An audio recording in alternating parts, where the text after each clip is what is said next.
What's up, Overtakers? We're on our way for our first episode of What's in Your Shed. Yeah, we're cruising in the HJ. It's good to be back on the road in the HJ. I don't know whether you'll see this before or after we finish off the interior. I don't know. Might be some secret squirrel stuff in the background.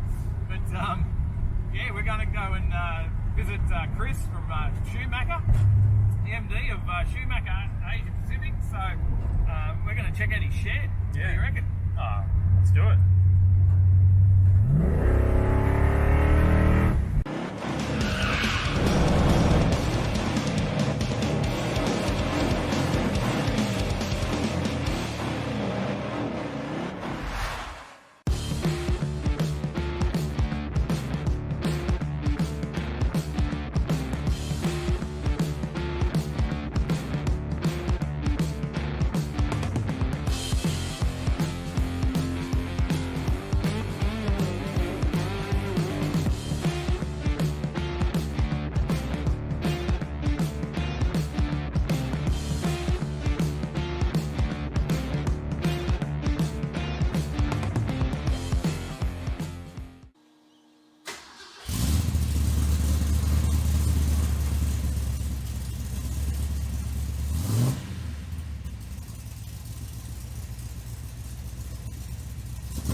Chris, we're sitting here today, mate, in the middle of an amazing shed. But I got to come out here today, and Tyler's here hiding behind the camera there, of course, with us. But we got to come out and have a look because we met you through Superformance, and Yep. then we've been talking about your products, Schumacher products, and I've been obviously using a few of these products at home. Trying them out. Yep. Yeah, and it's I got to say I've learnt a heck of a lot when it comes to the difference in what there is in a battery charger. I thought I could just walk into any shop and pick up the cheapest one in there and that'll do. But when you actually realise that could be costing me more money in frying a battery or whatever, there's a lot to these things, right? Yeah. Well, firstly, you're the first Holden guys to be in the shed ever, so that's a big call. Very strictly a Ford domain, so glad to let you in. But yeah, Schumacher products are leading edge, market leading products with technology. Battery maintenance is not just a very simple thing that people assume. So yeah, there's products out there that aren't great, and people use them and think they're doing the right thing, and they've done the right thing, gone out and bought something to try and look after their battery, and it ends up killing their battery. So you've got to be careful with what you buy and what you select, and Schumacher products are good quality, otherwise I wouldn't be working for them. And yeah, and as you've found out, they do what they're meant to do. So. And I find myself telling everybody now about, coming up in conversation on, things like differences between a trickle charger and a maintainer. And, actually 2 days ago I was having a conversation about, why don't all battery chargers have a hook on them? You would know that one well. So Yeah, it's funny, people go and buy trickle chargers, which are basically constant current, and a constant current device hooked up to a battery can dry the battery out and kill the battery. And I was talking to a guy at Superformance, Christian, that does the drawing, and he's telling me about his Harley, how he went into his shed and the rotten egg smell, battery was red hot, and it was just a cheap little trickle charger. And at the end of the day, that's bad technology. Smaller batteries overheat and they get cooked, and even expensive battery like what's in your car, with the Optima. Yeah. You don't want to have them having current running through them all the time constantly, because it can kill them. I mean, those batteries are $300+, and you've got to be careful what you put on there. So with our battery chargers, the maintainers are slightly different. They go through a charge cycle, complete the charge cycle correctly, make sure the battery's fully charged, and then in the background they turn off. Yeah. And then they sit there for 12 hours. The lights are still on, so you can see that it's still ready to go.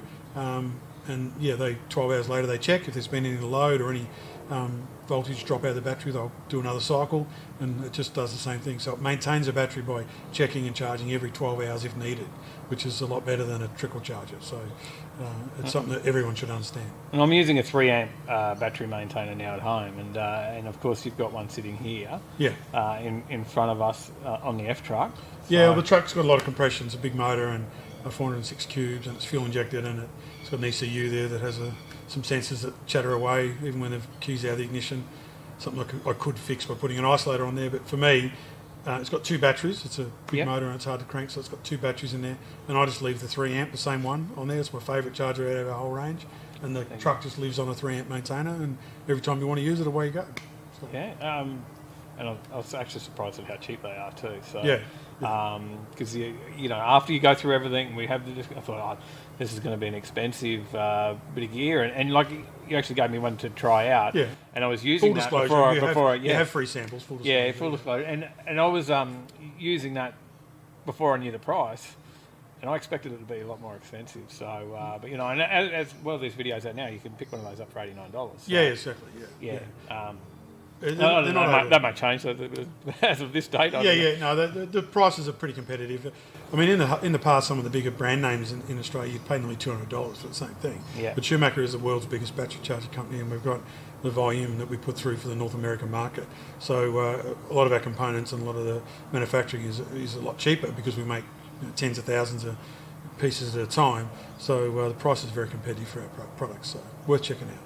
Well, I'm going to talk a little bit more about even your own history and what you do with Schumacher, but we've got to have a look at this truck. So we've got the guys probably we've mentioned it, so we've got to throw some shots of that up there. Now you've got various projects in the shed, but I've got 4 projects. This one's been done for a while. Yeah, it's about 10 years. So I wanted a pickup truck, particularly an F100, from when I was a little kid, and I've travelled to the States quite a lot over my work career, and I was dealing with a company in Texas called Interstate Batteries. So I was flying backwards and forwards to Texas a couple of times a year, and had some friends over there, and decided I wanted an F truck, and was drinking some rum one night and looking on the internet, and this cheap truck came up, a couple of $1,000, and it just happened to be in a suburb near one of the guys I developed a relationship with in Dallas, and a suburb called Louisville. So he went round and had a look at it for me, had me on the phone. It was 2 o'clock in the morning. I was drunk and he was sober, and he told me it was a good deal, and I bought the truck. Yeah. Yeah, there you go. $2,000, and you would not. I've got to see what it was at $2,000 because it's not a $2,000 truck now. I'll send you some pictures. Yeah. Yeah. It wasn't terrible. It had been painted and stuff, but so as I've talked to you before about the truck, there were some stories though. It's a good story. Yeah. So with importing vehicles to Australia, you've got to get an import approval. So that process can take 35, 40, 45 days, something like that. So I got him to store it, and I was buying wheels and tyres and some Edelbrock heads and a few other bits and pieces, and sending them to him. And when I got the import approval, I put it on the back of a truck and shipped it. And all the bits inside. Yeah, he shoved them all behind the seat and did all that sort of stuff for me. He was a good guy. He fitted the wheels and tyres for me. And halfway across the desert in Arizona, the car carrier caught fire. The axle bearing went in the trailer, and the whole trailer caught fire. So I was at work, and the insurance, because I'd insured it, I did something right, I insured it, and the insurance company phoned to tell me that the truck had been in fire, and I just laughed. I thought it was hilarious because it was probably the dumbest thing I've ever done, buying this truck when I was drunk. But and it was insured, so you were going to get your money back. You thought, Well, I insured it for sort of like an agreed value deal, so I insured it for more than I was into it for, and I kind of made money out of that, And I thought it was pretty hilarious. And the insurance guy told me that's the first time that ever happened to him in his career. And but yeah, so then I got paid out, and then I had an opportunity. They phoned me up and said you can buy it back under a salvage title for $1,000. And I said, I might as well do that. It wasn't terribly damaged. The tail lights had melted out of it.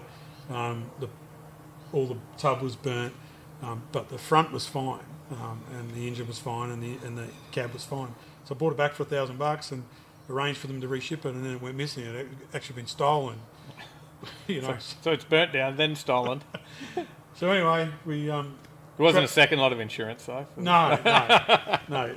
So I don't. At that point, I had a $1,000 salvage title for a truck that didn't exist. And anyway, it showed up. It was actually in the salvage yard. The guy wanted the motor and bits and pieces out of it, so he shoved it down the back and was trying to hide it. But anyway, we found out it was there, and we actually went and got it, and then shipped it to LA, and then shipped it home. And by the time we got it here, it really cost me nothing, and I had this F100.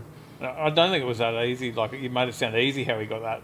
Yeah, no, there was a lot more to it. But the whole transaction took nearly 2 years. So it was cursed. The truck was cursed. But when I got it here, I was pretty excited. I had the truck of my dreams, really, which was a rusty old F100 that had a big block and a 4-speed, and that was kind of what I wanted. But in the end, I probably got a big side and stripped it down, every last nut and bolt, and pulled it apart, and then took about 4 years. Oh, it was about 3.5 years to do what I wanted.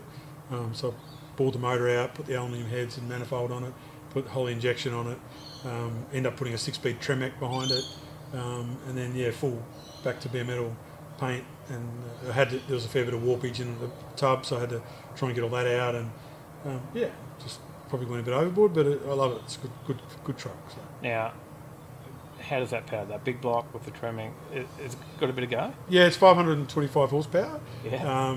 And it gets up in boogies. Like, it's got massive amount of torque. You can be in the wrong gear and still race. It's just ridiculous.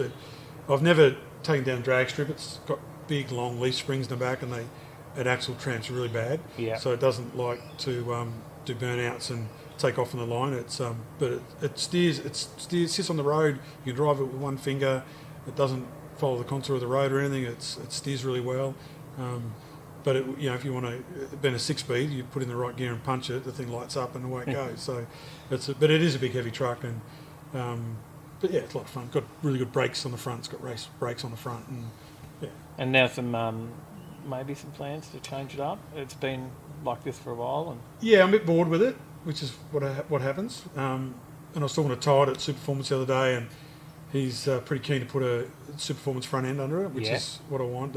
I've lowered it and done everything the wrong way just to get it down low. It really needs an aftermarket front end put in there, and Todd does some really good work in that space. They put a lot of R&D into those front ends. Yeah, and he's done the earlier model truck and he's done the later model truck, but he hasn't done this truck. So I'm going to get Superformance to do the front end. Like, I try and do everything myself. I do engines and gearboxes and diffs and wiring and paint and rust and all that myself. And I like, the shed's here for a reason, but there's some things I just don't have the time and knowledge to do, and Todd does. And I like Todd; he's a really good guy. So Todd and Grant. So Todd's going to put the front end in it, and I thought, well, while I'm doing that, I might change the motor out. I'm actually going to put that motor in my Galaxy. Yep. I want to keep the original motor out of the Galaxy there, but I'll put the racing motor in the Galaxy, and then I'm going to put a Coyote in the truck. So. And if we have a look around the shed, there's a few projects going on. So as we talk about this could be another project. We're going to change this up, but you've already got. We've got 1, 2, 3. There's four projects going on. Yeah, so I've got my car, which is the Galaxy, which is I work for Stone Brothers and Jimmy Stone. I used to have smoko with Jimmy, and Jimmy used to talk about 63.5 Galaxies and show me pictures, and I fell in love with those, and I really wanted one. So I went to States and bought one, and so I got that. That's for me. There's another story in that, which we'll do on another day when you finish it. I've got lots of stories, but the Galaxy, it's kind of a classic story too. So, but anyway, it's a big block 4-speed car as well. So I don't want to put a Coyote in it and wreck it. It's a pretty desirable car. So I'll just take the truck motor, which is hot rodded, and put it in that, and keep the original standard motor. Yep. And then I've got my son. He's got a 65 XP wagon. And we're doing that slowly. There's no rush. And then my other son, we've got a 79 2-litre 4-speed Escort. So now that's the cool thing about the shed here is I turn up here today. The boys are both in here doing bits and pieces. Yeah.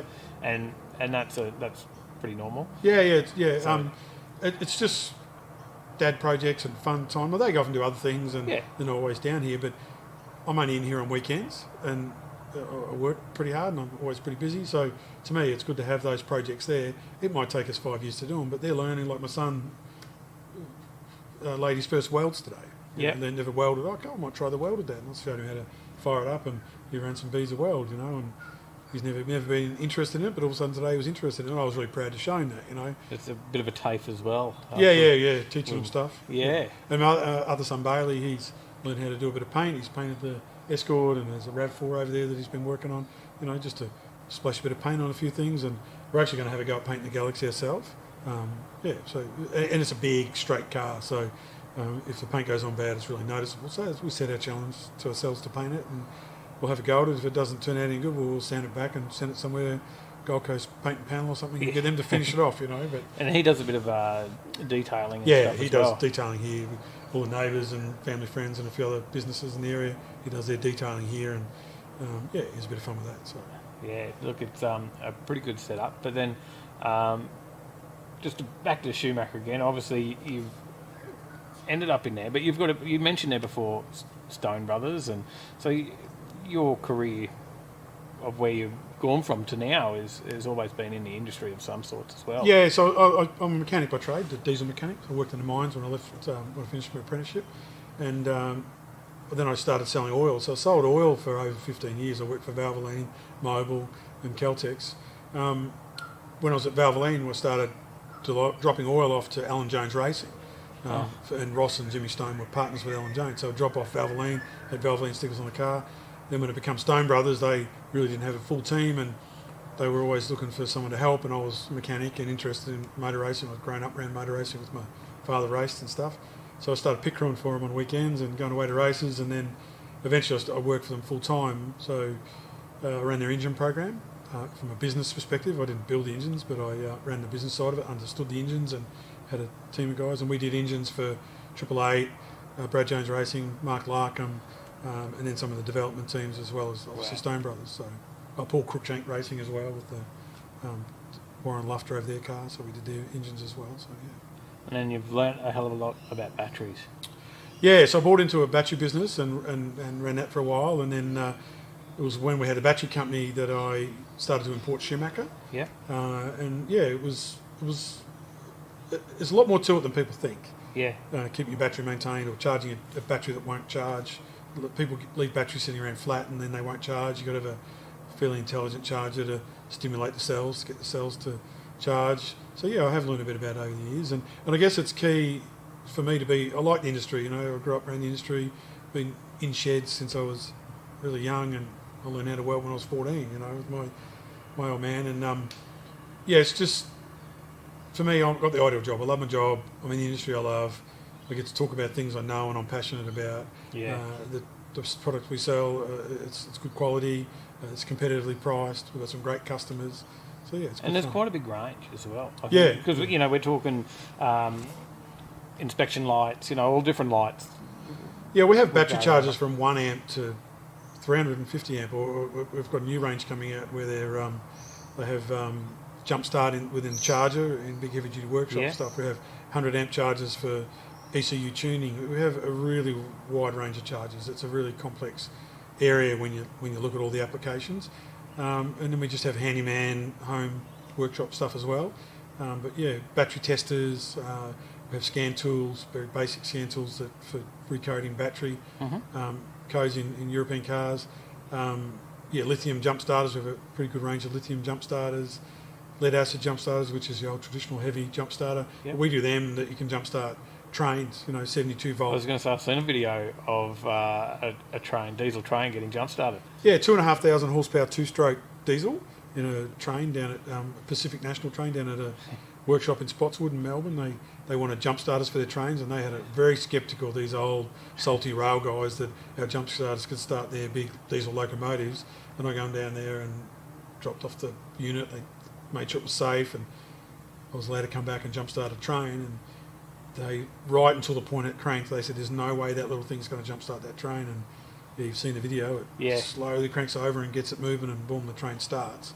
So just to be able to jump start 2,500 horsepower two-stroke diesels with a jump start is pretty cool. So we've got a range, from jump start your moped through to a train, aircraft, tanks, all sorts of stuff. So yeah. And Schumacher's obviously a name that's well known in the racing circles, so drag racing. Yeah, so it's funny. I work for Schumacher. My boss's name's Michael, but he's not Michael Schumacher. Not that one. No. So we work for Don Schumacher. So Don Schumacher Racing, NHRA in the United States.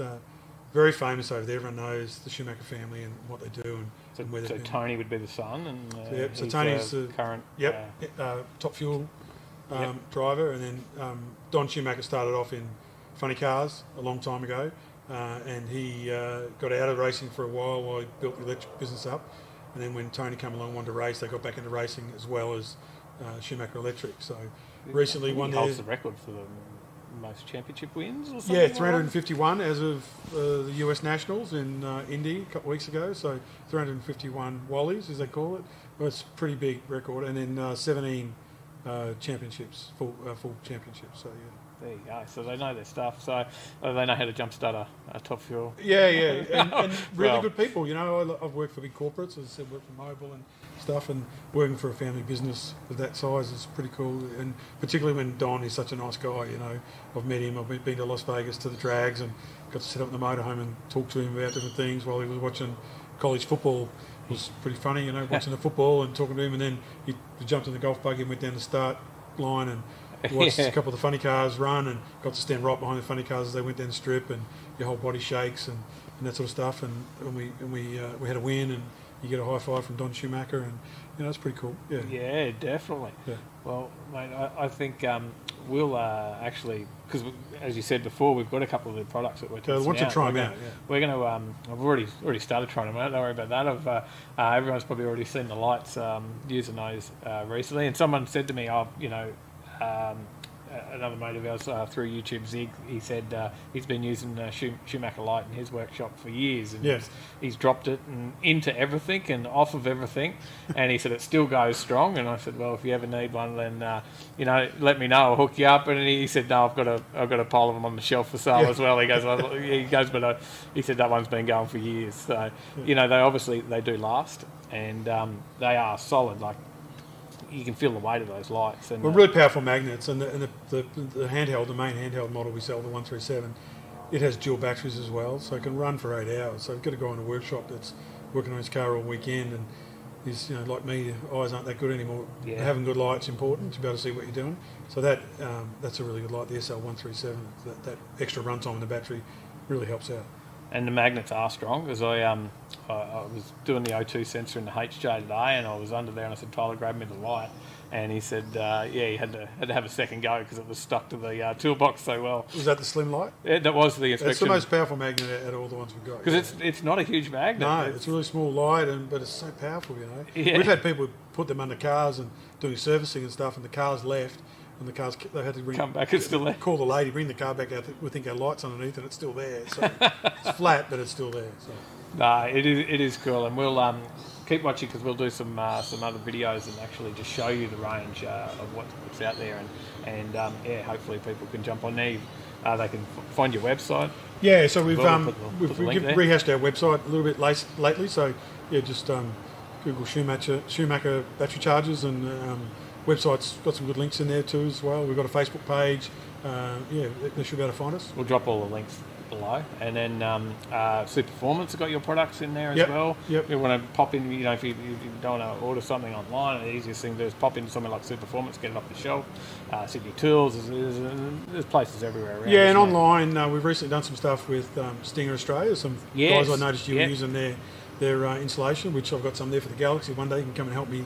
It's so easy to do. Yeah. Stinger have got an online page as well where you can buy our stuff online as well. So there's some links there, and we might even throw some up on our site so people can get it off there as well. So it's top-notch stuff, guys. So check it out, and maybe we'll leave you with a few more shots in the shed. Yeah, I'll show you all this good Ford stuff. See if I can convert you. We won't go that far. Thanks, mate. Thank you.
Must be that time of the week.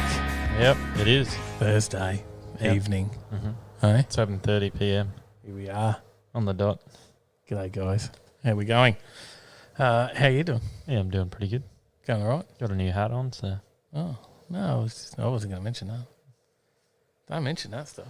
We'll just wait for the train spotters. Jeez. There we go. Well, Anyway, there's other things for them to train spot, right? So, you know, could be. could be. Who knows? We better say some good days to all the people that are already here. There's about 35 people already watching before we even start. Watch the what do you call that? The prequel or something? The pre-show, I don't know. Pre-show. The intro. It's like the half an hour intro. Yep. Of Starting soon screen. that was from about a year ago. Yep. That one. Yeah. What's in your shed? Yeah. We'll have to do another What's in Your Shed episode soon, eh? Yep. We just started the new Behind the YouTuber. Yep. That's a step up from What Are You Watching, isn't it? Yep. Aye? Yep. We'll see where we go with that and who else ends up on there. But, yeah, not bad at all. Do your shout-outs, mate. Do some shout-outs. They Dad's Garage, Page, JRM Auto Garage, James Bayliss, Carnage, Nan, Adam Geary, Marv, Dang Dang, Dingus, Trevor Smith, Bad Q Garage, Jason Going Racing. Keep Hey, scrolling guys. through. How we doing, guys? Looking How is everyone? Huggy, Okay. Dang Dang, Hey, how we doing? Beck, Brad, Beck and Miss- Brad. the Spark Plugs, 660 GDS. How you going? Good to see it's Thursday again. Yes. Take on the BMX challenge. That will be funny. We'll G'day, mention Mum. that soon. Stephen Lever. Hey, guys. Yes. There we go. Hit the thumbs up. Hit the like button before we get started. We'll give you a minute. Ready? Just quickly. No, hang on. You haven't hit the like button yet.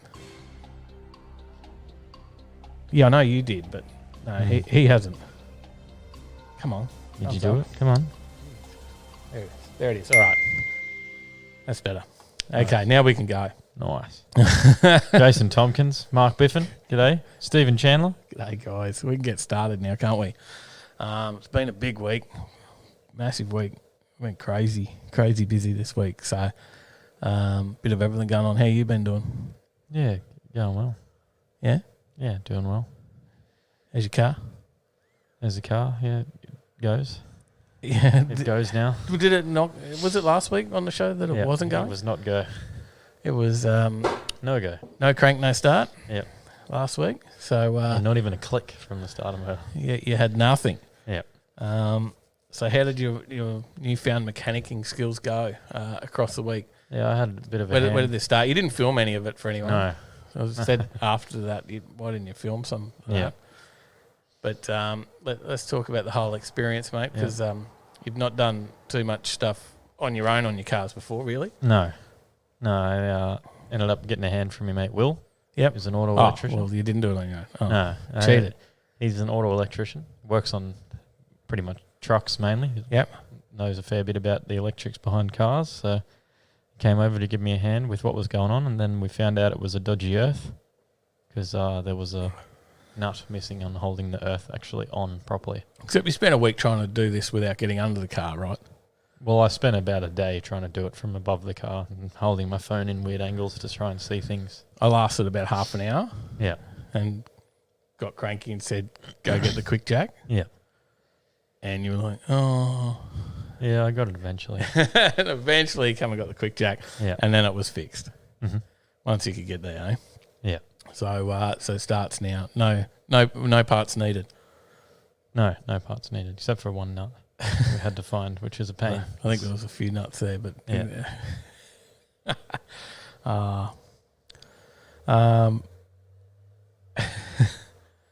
No, I keep forgetting to bring my hoodie, James. yeah. Oh, I get here and we're talking, and then Dad goes, "You bring a jumper?" And I go, "No." I was got it sitting here again. before, and I didn't have, and this is a Kenda hoodie, but this is pretty bloody warm too. I was sitting there thinking, oh, it's a bit cool, but now I'm starting to sweat. It could also be the drinks, but I don't know. G'day, streetcar culture. Hey, mate, good to Mark see you. Oliver. Hey. Hey guys, loving the weather up here on the Gold Coast. So much nicer than at home. Been enjoying your town with the kids since Sunday. Unfortunately, have to go home Sunday though. Oh, true.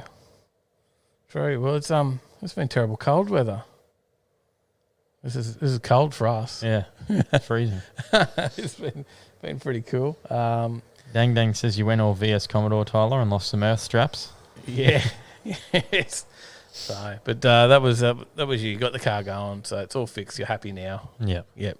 You're not upset that there's something wrong with your car anymore. that's good. Just park it again and let it sit there until the next time I drive it. Fair enough. Did take it for a run today, and yeah, Yep. it's good to. All fine and dandy now, hey? Yeah, All right. this goes first time. There's no sparks coming from that area anymore. Well, I was only thinking again today, do I just order that bloody Turbo 400 for the HJ or what? Really got to do something about that. Crappy auto in that. Do I bite the bullet and spend the dollars? I mean, I think you probably should. I did when I took the quick jacks. I did notice that there was quite a bit of transmission fluid on the floor. Yeah. Yeah, it's Actually started to come out from underneath the car. There's enough. Yeah. Well, it doesn't soak into the concrete with the epoxy, but yeah, no, we fixed the leak and now it's leaking again. We fixed the leak for about a week. Yeah. So, I don't know. Dodgy tranny. It's not worth spending Marv the effort said, on. so what happened? Lost wires? No, the wire was still there. It was just the spade connector wasn't actually being held on to the ground properly. Mm-hmm. It was not really on. So when you held it on, it started straight away. But it also arced out because it wasn't proper. So But it took a while because you didn't couldn't get to it. underneath. No. And he thought he'd be able to fix it without getting the jacks till he eventually gave in Yeah. and got the jacks. Mm-hmm. So there you go. It lives. People got the fan on. This is Queensland. Get rid of the hoodie. Oh, it was cold. James Baylor says, listen, Dave, hit me up. I got a contact in Toll that will do a good deal on delivery. Thanks, mate. Yeah, thanks. I got the Ugg boots on as well. No, you can't see that. Wide angle. We've got. Wrong one. That one. There you go. They can see it. Ugg boots and hoodie. Hey, there you go. Full bogan weather. Full bogan get up dresser. That's me. Shorts and Ugg boots. Dad's garage says 4L60E is not great. Leaks are standard from factory. Yeah. Like I said, I fixed them for a week, but now it's always leaked. I fixed the leak because it wasn't sealed up in the gasket properly. We did that. That lasted for a week, and now it's gushing out. It was better with the small leak that I had before. I'll just get rid of it. I couldn't be bothered putting effort into. Just needs a new gasket, but I really don't even think I could be bothered doing that with the 4L60. So I'm just not a fan of that box at all. It just doesn't even feel good when it changes.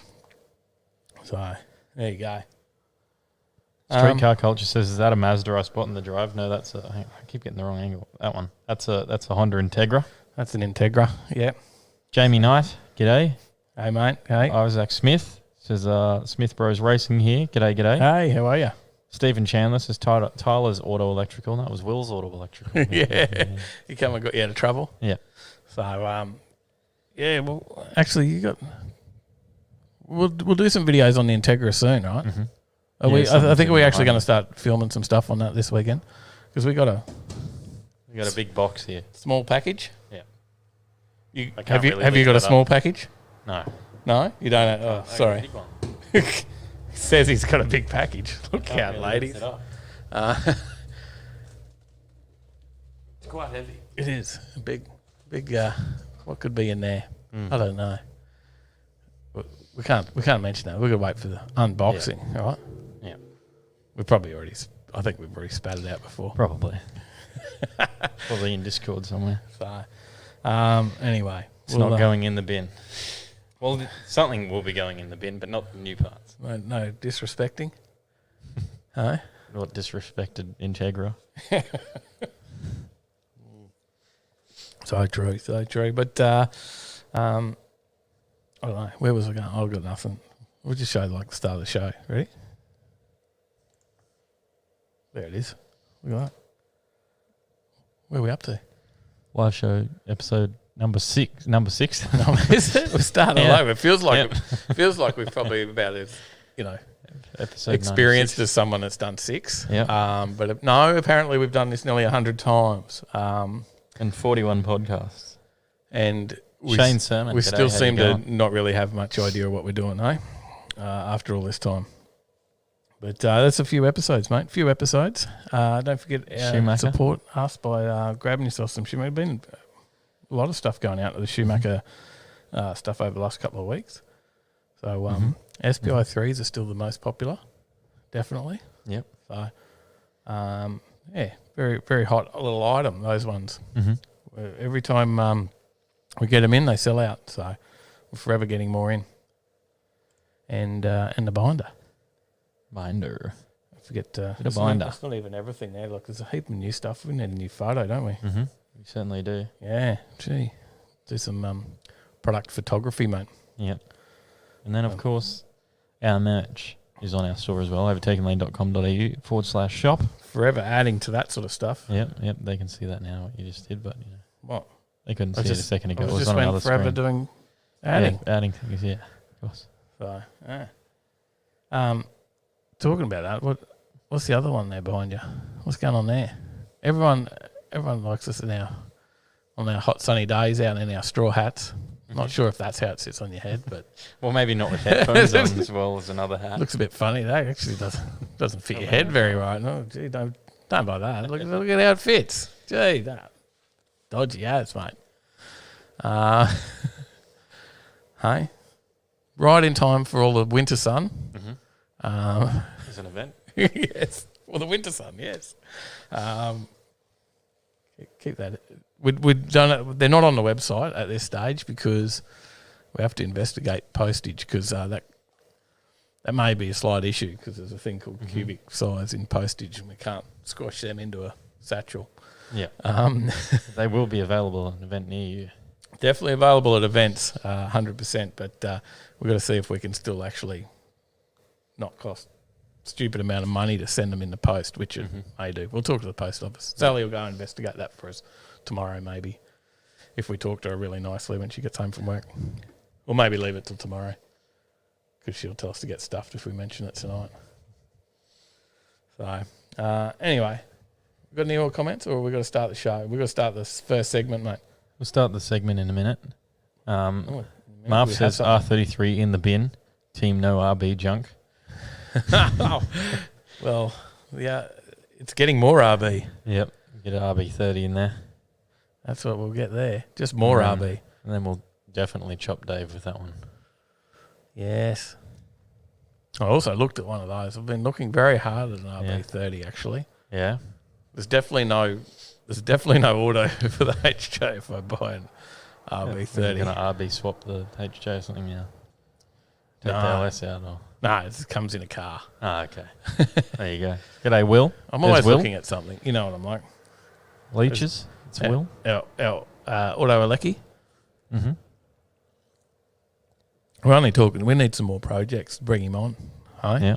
Yeah. Some work in the OTL workshop. Mm-hmm. Come around and we'll do something. I don't know. We haven't got anything electrical to do at the moment. No. Well, there might be something with the Integra. It's funky, right? Yeah, but I know that just one. intermittent. I can fix that one. Yeah. I'm just waiting for it to break again so I can Yeah. fix it for a video. Yeah.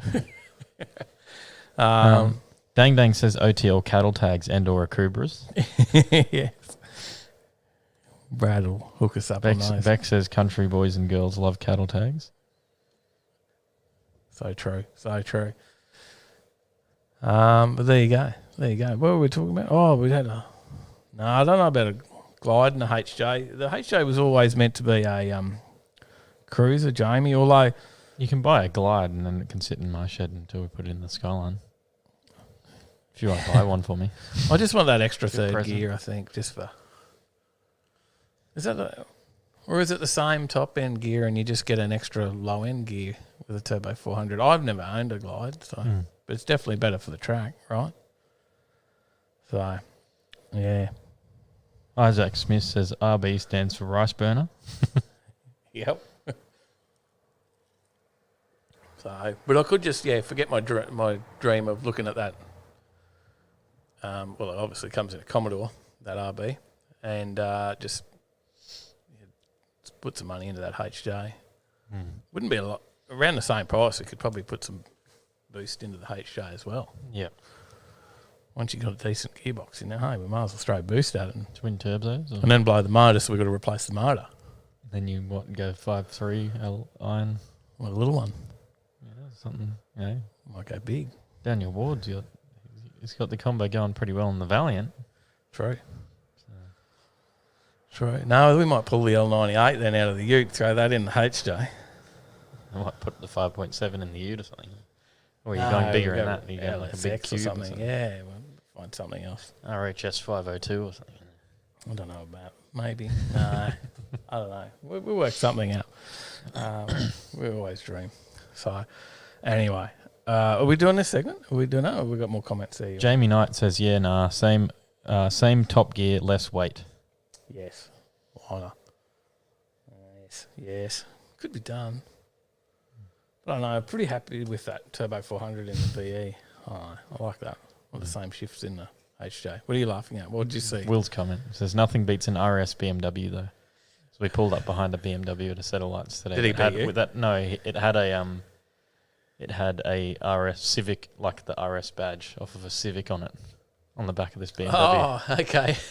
Sorry, I just thought an RS BMW was something. I don't even know the models of a BMW. It pumped out a mad amount of smoke when it took off. Like, not from the tyres, from the exhaust. Like, a lot of it smelt awful. Did you race him in your Mirage? I was in the Skyline. Ah, Just when we were taking it for a drive. fair enough. Just casually?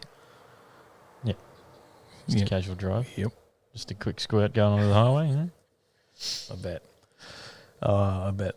Anyway, all right. Shane Sermon says, go CVT, Dave. Just one gear, rest forever. I don't think I could do that. What was in that? That was the Honda Challenge. Yep. That's right. It was in the Jazz. The Jazz and the Honda. It actually went surprisingly good. Like when on the track, we'll give it away because there's a video still to be made of that tire. And Oh, yeah, there is too. but forgot that one. Yep. There's a lot of work that's going into that video. It's a big edit, the Honda World Cup. But the Jazz just looks so slow out there, but could surprise Putting people. out some times, right? Yeah, but it just looked so boring. It Reaper- looked like a Jazz. Reaper Lux says Top Gear is the same 1-to-1, smaller case as well. There you go. All right. Where's... Oh, I've lost my slide. I've lost my mouse. Look, it's over there. Come back. That's where we're at, mate. This is your What job. are you Play the watching? music. What are you watching? What are you watching? What are you watching? What are you watching? Tell us. What are you watching? Not the slide screen, apparently, because I didn't press the music fast enough. What are you watching, Tyler? Now, have you seen something new this week? Yes, I have, actually. Blind Garage has issued a challenge, Yes. and I got thrown under a bus. Yes. Not literally. Not yet. That could happen in part of the race. I don't know.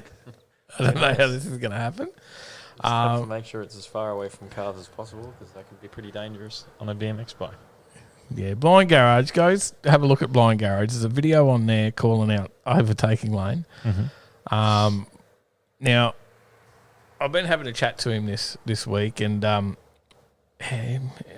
he's a blind guy who's loves his cars, and he's been working hard for a little while now, trying to build a bit of a following, because he wants to start like a blind car show, right? Yeah, instead of a show and shine, it'll be a show and feel.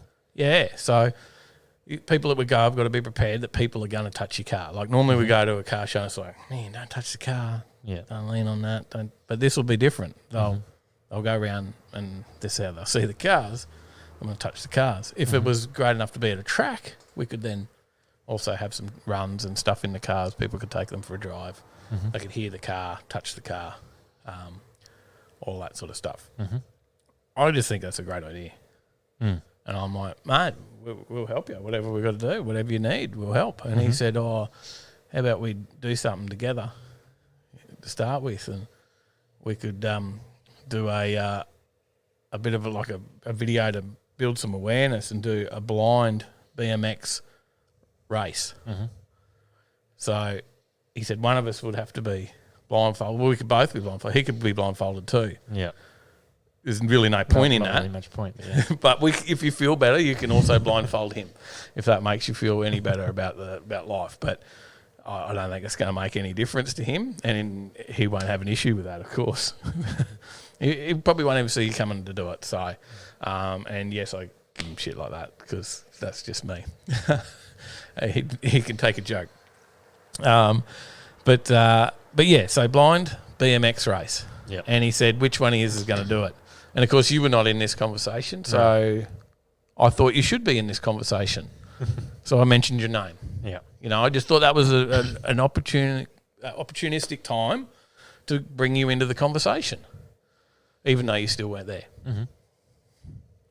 And he proceeded to make a video about how Tyler's going to do this blind BMX race against him. So so that's how it's going to happen. That's a start. There is going to be some car shows and bits and pieces, and he's coming up in Queensland soon. So I said maybe we could find a couple of people to take him for a run in a car or something. I thought maybe we could probably not watch him tonight. Luke Fink, maybe we give him a shout, see whether he'd throw him in a drift car, take him for a lap around Archie or something. Yep. I reckon Luke could do that. Yeah, I think he'd love that while he's up here. So he's north New South Wales coast. Yep. We need to start now the process of building some hype about this blind BMX race. Mm-hmm. So you can involve anyone else as well if you. Yep. I don't know. We might think about this over the next few days. Maybe we should call some others out. Yeah. Maybe. Where's the Hoff tonight? Is he already blind? I know. Is it small batch got him early? Or is he at Jamboree? Did he go down to Jamboree? I haven't spoken to No, him he this was week. talking about going down there last week. Yeah, maybe. So, but we might throw it at out there for a few other people and see if we can get them to buy it. Gary Dundas says, hell yeah. Well, Gary, He said that's a great idea. A fellow blind person appreciates what he's doing. yes, there you go. He says, I will train you for the blind BMX race. I love it. Good on you, Gaza. And I did say that. I think I commented. Someone did tag you in this post, Gary, as well, and something about the blind car show. And I said there will be a lot of green cars there. Yeah. Green is nice. So Maybe I'll just start doing like a daily bike ride with a blindfold on. It's a bit dangerous through traffic, but it's just who knows? there's Build up the senses. there is a fair bit of there's a fair bit of what do you call that extra bit on the side of the road? Like not a lane, but I don't know. It's like a fairly big wide bikeway there on the M1 that you could practice on. Yep. You could hear the cars coming. It's the M1, right? Surely. It's safe as. There you go, 660 GDS. There he is. I'll train you for the blind BMX race, mate, as well. So, mate, I think it'll be a good laugh, and I think it's a great idea. So hopefully, look, I hope that there is an interest out there and people to come along to that sort of show. Mm-hmm. Well, I'm sure there'll be plenty of people there regardless, right? Yep. But Yep. I hope there's actually some people coming down G'day, there Daniel. to feel the cars. Mm-hmm. So, yeah, something a little bit different. But yeah, that's if you want to have a look at that video, that's show that up again. So, got the slide there, mate. Wrong button. Blind garage. There you go. So, have a look at that. He's I think on Facebook as well, and not think he's on Facebook. He is on Facebook. Mm-hmm. I think it's Blind Man Garage on Facebook. Yep. So, but you'll find it in the group. We posted up in the group, didn't we?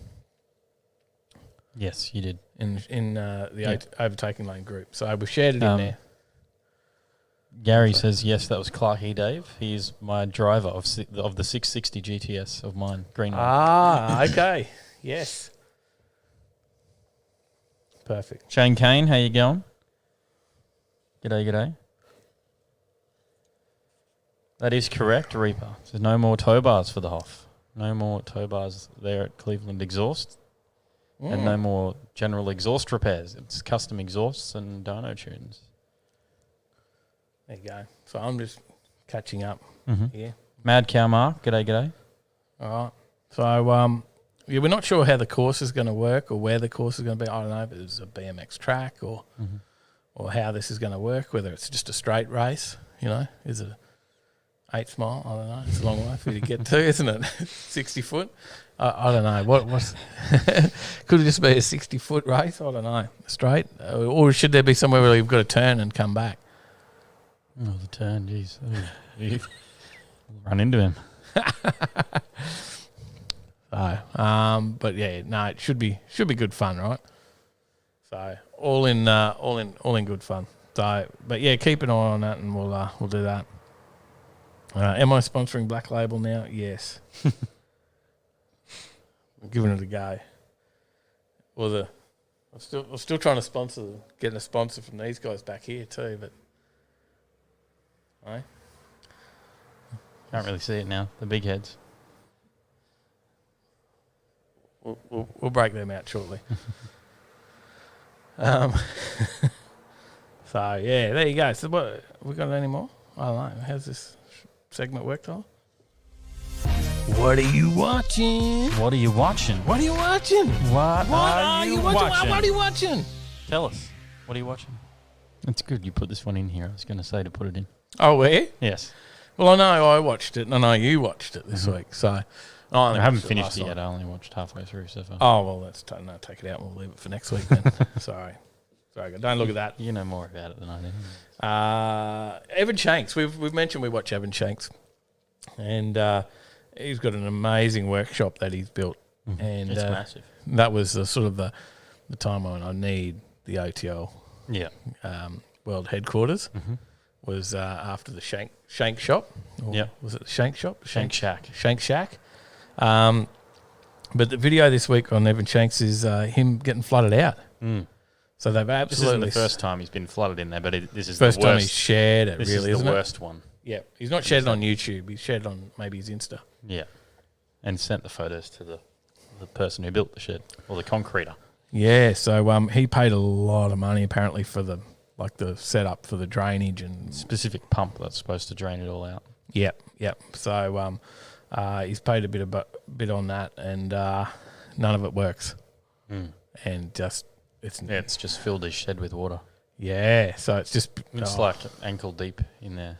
Yep, and it's got to open the doors to let the water flow out. So I feel for him. I think that'd be terrible. So I was watching that and went, oh man, that's got to suck. So, but yeah, that's what I was watching that.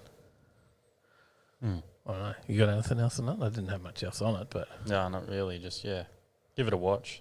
He spent a lot of money. There's some big dollars going into that workshop. Obviously, he makes a lot of money out of what he does, and good on him. He worked hard to get there and done the hard yards, and he's made it, and he's building this massive workshop, and man, it's cool until it's full of water. Then it's cool and wet. Yeah, which is not so good for a workshop. No. So, pretty bad what happened there. G'day, Jay-Z Life. How you going? Hey, mate. So, but that's what what do you call it? That's what we've been. Broke the slide. What we've been. Mad Cow watching. Marks has watched a video. 3.1 quarter mile, 402 miles per hour. What was that? Wow, that's quick. How many miles per hour? 402. I haven't seen that. Yeah. Anyway, play us out. That's the end of the segment. What are you watching? What are you watching? What are you watching? What are you watching? What are you watching? Tell us. What are you watching? No, nothing. That's the end of the segment, mate. Yeah. Stop asking. Gee. My bad. Sorry. Jeez. Wow. Gosh. I don't know. Where do we move from here? What happens to after the this? news?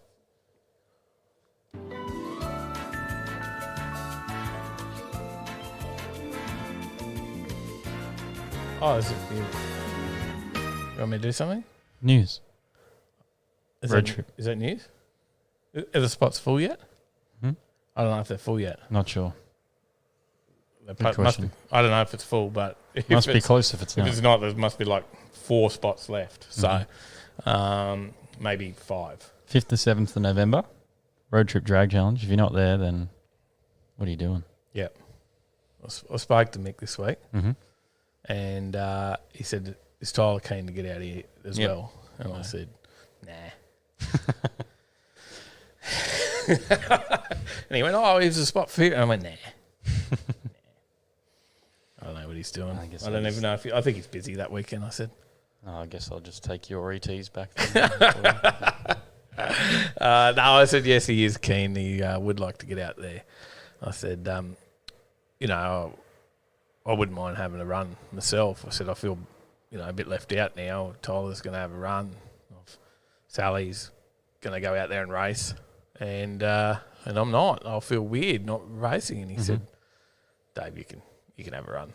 And he said, we can do whatever. He said, we can have a little grudge match, whatever you want to do. Mm-hmm. I said, well, we could do a Tyler and Dave race here. Yeah. And he went, oh, that's probably a bit harsh. He'll be a bit slow. He was talking about you. And I said, no, it's got a bit of power, that thing. So if he's got this bloody launch control hooked up, you never know. Mm. So I just need to have it on the third day after I've had plenty of testing. yes. So he's like, oh, okay. I said, you know, it's over 420 horsepower there, and you know, we'd be lucky to have that now with the at the hubs in the Ute with the 400 in there. So, yeah, I thought we'll see how we go. Pretty quick on the manual. Yeah.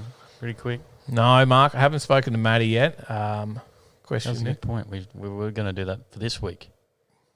Yeah, so I've just been flat out with work, We'll try and get onto it. and I went next away week. for the weekend. We'll try and get onto it for a future episode coming up. Yeah, I did go away for the weekend, and then outside of that, I've been working a couple of jobs, so I've been keeping pretty busy. But yeah, so we'll be all having a crack at drag challenge in some way or another. Yep. Of course, if we do something with the HJ, maybe it'll get a run out there too. But then we've got to get all the cars out there. Yeah. We'll just drive them, I guess. You just drive them. Right? Yeah, Spreads it's the not. parts, I'm the thinking nature of Roma the again, drag but challenge, no, we're Warwick and Willowbank. That's right. Mm-hmm. Get with it, Dave. So yeah. Quick mention. What else we got? Fridays. Some mention there. Fridays. Yep. Fridays tickets went on sale today or this It's either weekend. today or this weekend. They open soon, very soon. Keep your eye on the High Octane Facebook page or the Fridays page. Yep. Get on those. High Octane and Fridays. We will be there. So expect to see us out there. Yeah. James Bayless says, and it looks like you survived the 40th, Dave. Man. We both had big weekends, We just at both- separate parties. Yeah, I was. Look, Sunday was a struggle. Sunday was a massive struggle. So I think I got my all time, and we shouldn't, I don't know, promote drinking. I would never do that. But yeah, so I think I've broken my all time record for an evening session. Yeah. So, I probably did too. I just don't remember half of it. yeah, so we were at different parties. Yeah. Wasn't there, but Sal went and bought. I had beer and stuff here and didn't take any of them with me. But Sal went and bought a carton of beer. And I said, get me some of those hand grenades. Salty's always drinking the hand grenades. Yeah. Those little cans, because they do them in a Captain Morgan's. Oh, yeah. And throwdowns, and they're 9%. I said, you better grab me some of those too, because I don't like to waste all night getting drunk. Yeah. Might as well just get drunk and then maintain. Mm-hmm. So get there quickly, enjoy your night, and hopefully don't pass out, which I've done before. But Yeah. I did that for the first time. got the pass out gene. I was talking to Jamie Wheelnuts. He said, he's got Dad's pass out gene, has he? But yeah, no, I drank the whole carton of beer and 8 throwdowns. I think that was a pretty stellar effort. And then went to bed somewhere around 4:30, 5 o'clock in the morning. There you go. Yeah. So, I reckon that was still a stellar effort. And you don't know what you did because No. I remember up until about 8 o'clock. I practiced a little bit for this, so it's probably, that's not as surprising for me. But for yourself, you don't practice. You have your Coke or your water and normally don't drink alcohol at all. No. It's just special occasions. Yep. Yeah. Was it a special occasion on the Best weekend? mate's birthday. Ah, yes. Well, that's... Well, I started telling everyone it was my 30th at the party. Did you know that, or everyone told you that? I was thanking people for coming to my 30th. Do you remember that bit? Or? I do remember that, yes. Yes, you've lost memory for half the evening. Shay, Will and Paige can probably talk about how crazy I was. I'm basically a polar opposite of what I am. Normally, you become... Yes, everyone... I don't drink beer, Marv. Not a fan of beer. What were you drinking? What was your... Ginger beer at the start. Brookvale Union, ginger beer. On tap. At the pub. That's where that started. Yep. And then Canadian clubs. Yep. Then apparently I stole the UDL off of someone while they were drinking it. I said, "Here, it's mine now." And then I was drinking scotch, I think. Yeah. That'll do it. Yeah, and they were apparently half and halves. That'll do it. Yeah, I don't know. I think my pass-out gene started the night I was drinking a lot of rum over in Fiji. And I was over in Fiji for a work conference. And I can't remember what that stuff's called. I quite liked it. It was a pretty bloody good drop, pretty strong drop, the dark rum. Mm-hmm. And at somewhere at about 3 a.m. in the morning, mid-conversation with a rep, and one of the other guys from work, Wheel Nuts, and mid-conversation, mid-sentence, like it was just blah, blah, blah, and it I was out, just went down, no hands, nothing, down, out, face first, hit the sand, and they're just standing there, thought I was trying to be funny or something, and they're like, oh, give him a bit of a kick. Fuck, what's going on? I was out. So that's where your pass out genes come from, mate. Started. It was a big night. I was very crook on Sunday. We got about 3 hours sleep in, and Sally had to drive home. I just said, I cannot drive. Mind you, she was up just as long, and I don't know, had nearly a carton of vodka cans.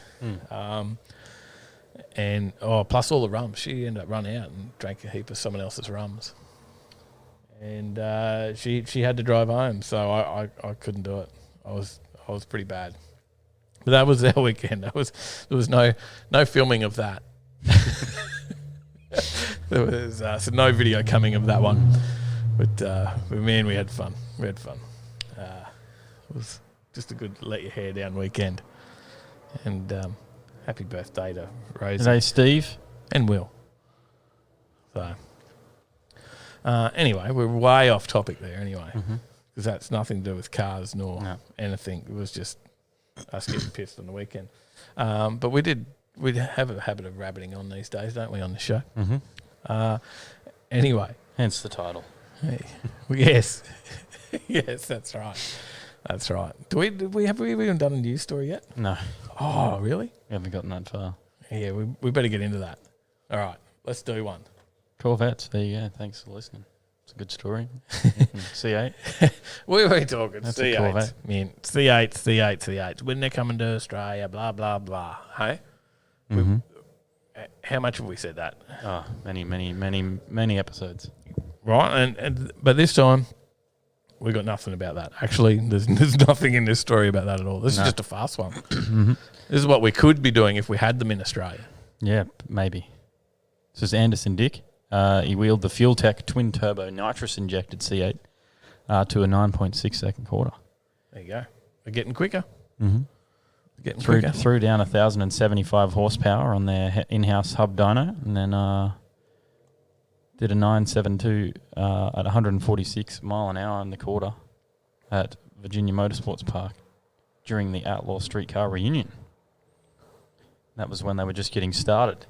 At South Georgia Motorsports Park is where they ran the 961 at 148 mile per hour. enough to get you kicked off of Willowbank, that's for sure. Definitely. I'm guessing they don't have a cage in there. No, probably not. Try and fit that in there. Very impressive. Very impressive. Yeah, it is interesting to see what they're doing with them, that's for sure. So, but we need to get them over here. There you go. We got some Marv comments. says, what are you watching? Tyler getting plastered? Well, you have to go to Road Trip for that. Yeah, if you come along to Road Trip, you'll see that. That's the Saturday night at Road Trip. Tyler getting on it. That's another special occasion.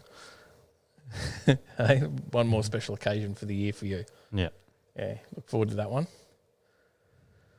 Although this time you'll be driving too. Mate. You'll have to have an earlier night. Yeah. Any other comments there? Moving on. Moving on, yeah. Yeah, another story. Dad's Garage says move on to the electric Hondas. Oh, we got them. There is electric stories tonight. Don't you worry. We will not leave you out with your electric news. This is not one of them. No. This is a bit about Stevie Fast. Stevie Fast, Jackson, he bounced back with a Pro Mod win at the NHRA 4-wide Nationals, which Marv sent to us on the weekend, but we were both busy. Ah. You were going to Toowoomba. Or you I were did in see Toowoomba, something. sorry. There was a... This, And so I this was was at- a and I live was stream of this, was Yes, and I was at Jailsoft there? Uh-huh. at this point. Yes, When this okay. stream was live. Yeah, I didn't see any of it. Well, what happened? Well, Marv could have told the story. Well, he went an impressive 5.685 at 253 mile per hour in his blown Bahrain 1 racing Camaro, racing past a final round quad that also included Brendan Snyder, Mike Castellana, and Jeffrey Barker. Castellana broke out before staging, while Barker ran into trouble early in the run, and Snyder went a 5.717 at 250 mile per hour. But Jackson had the lead early and never relinquished it en route to a satisfying victory. And this is just after he lost in the final round of a previous event to a hole shot. So, There you go. yeah, 4-wide drag racing, that'd be pretty cool to watch, right? It is. Definitely. They did it there at... not long ago, after the spring fling. Next one after that, they had the 4-wide Top Fuel run. Mm.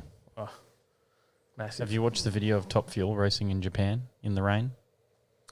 No, I don't think I have. I'll have to show you that You'll later. have to send me that. Yeah. They do a pass in the rain, like pouring rain. Really? All the track's wet, yeah, with the Top Fuel. Jeez. It's crazy. All right. Moving on. Another story? We finish that one? Mm-hmm. More drag racing news. Yep. From this time from Colorado, and less about fast cars. Is and more that, or is about that Smokey and the Bandit? The Bandit. What was the go with that? The Bandit. The Bandit. Smokey and the Bandit. I just got a new accent.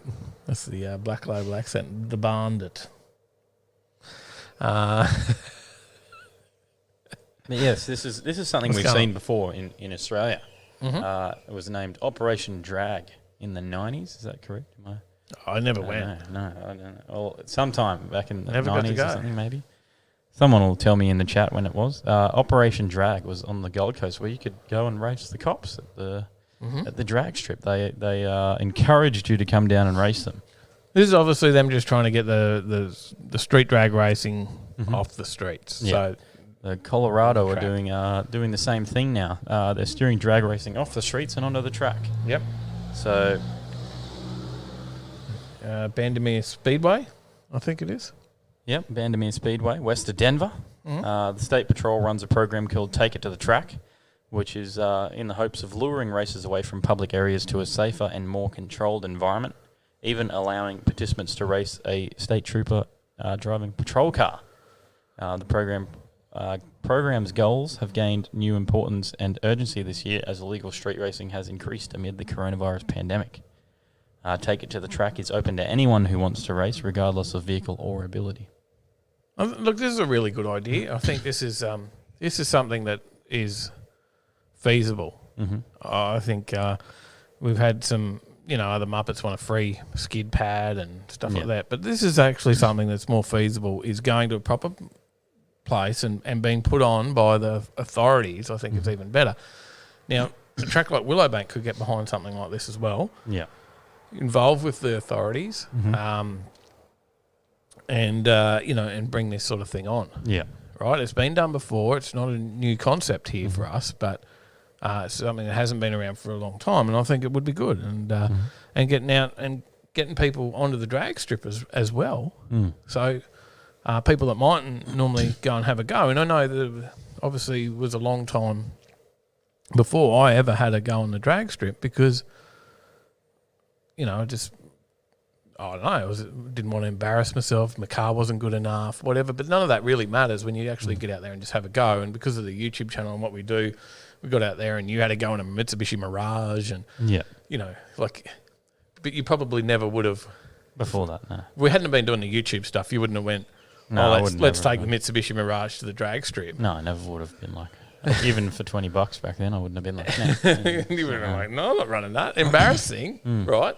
But because of luckily we were doing this, we've done that. We've taken the Integra. We've had our cars on the drag strip and done a lot more now. But for me, growing up, I went to the drags and watched the cars, but it was, my car's never good enough to have a go, and I certainly could have. But this would get people to go out and have a go as well, and then might get the bug, because I think you do. Marth says Operation Drag was Queensland only. New South Wales and Victoria had their own ones of racing cops on track called Beat the Heat. Beat the Heat, there you go. And Marth says roll racing at Eastern Creek is run by New South Wales Police. Oh, is it? I didn't know that. There you go. I think it's a really good idea, and I think they should do more of it. So, and we don't want to see that. Like Reaper Luck says, they go to the drags and the tracks so that they can defect, and we don't want to see that because we have seen that. We have seen where you've come out after Matsuri and then the most recent one. Yeah, and they're set up there pinging everyone as they come out, pinging the people that have gone to the track and doing the right thing and not doing it on the road. So, that's not the right thing that the authority should be doing, and I'd love them to take a look at this and be interesting to see if it certainly works for them over in Colorado. It's got to reduce it. I'm not saying it's going to fix the problem, but it's got to reduce the street racing, hasn't it? You'd think so, yeah.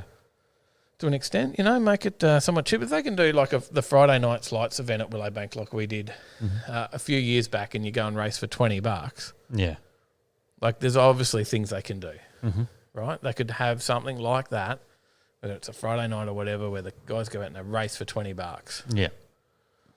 What'd you do? 3-4 passes? You could have done more for $20 that night. Yeah, I did 3 passes and I definitely could have done more. Yeah. Because I pulled up, walked back out, helped you film for a bit, and then went back to the car. Yeah.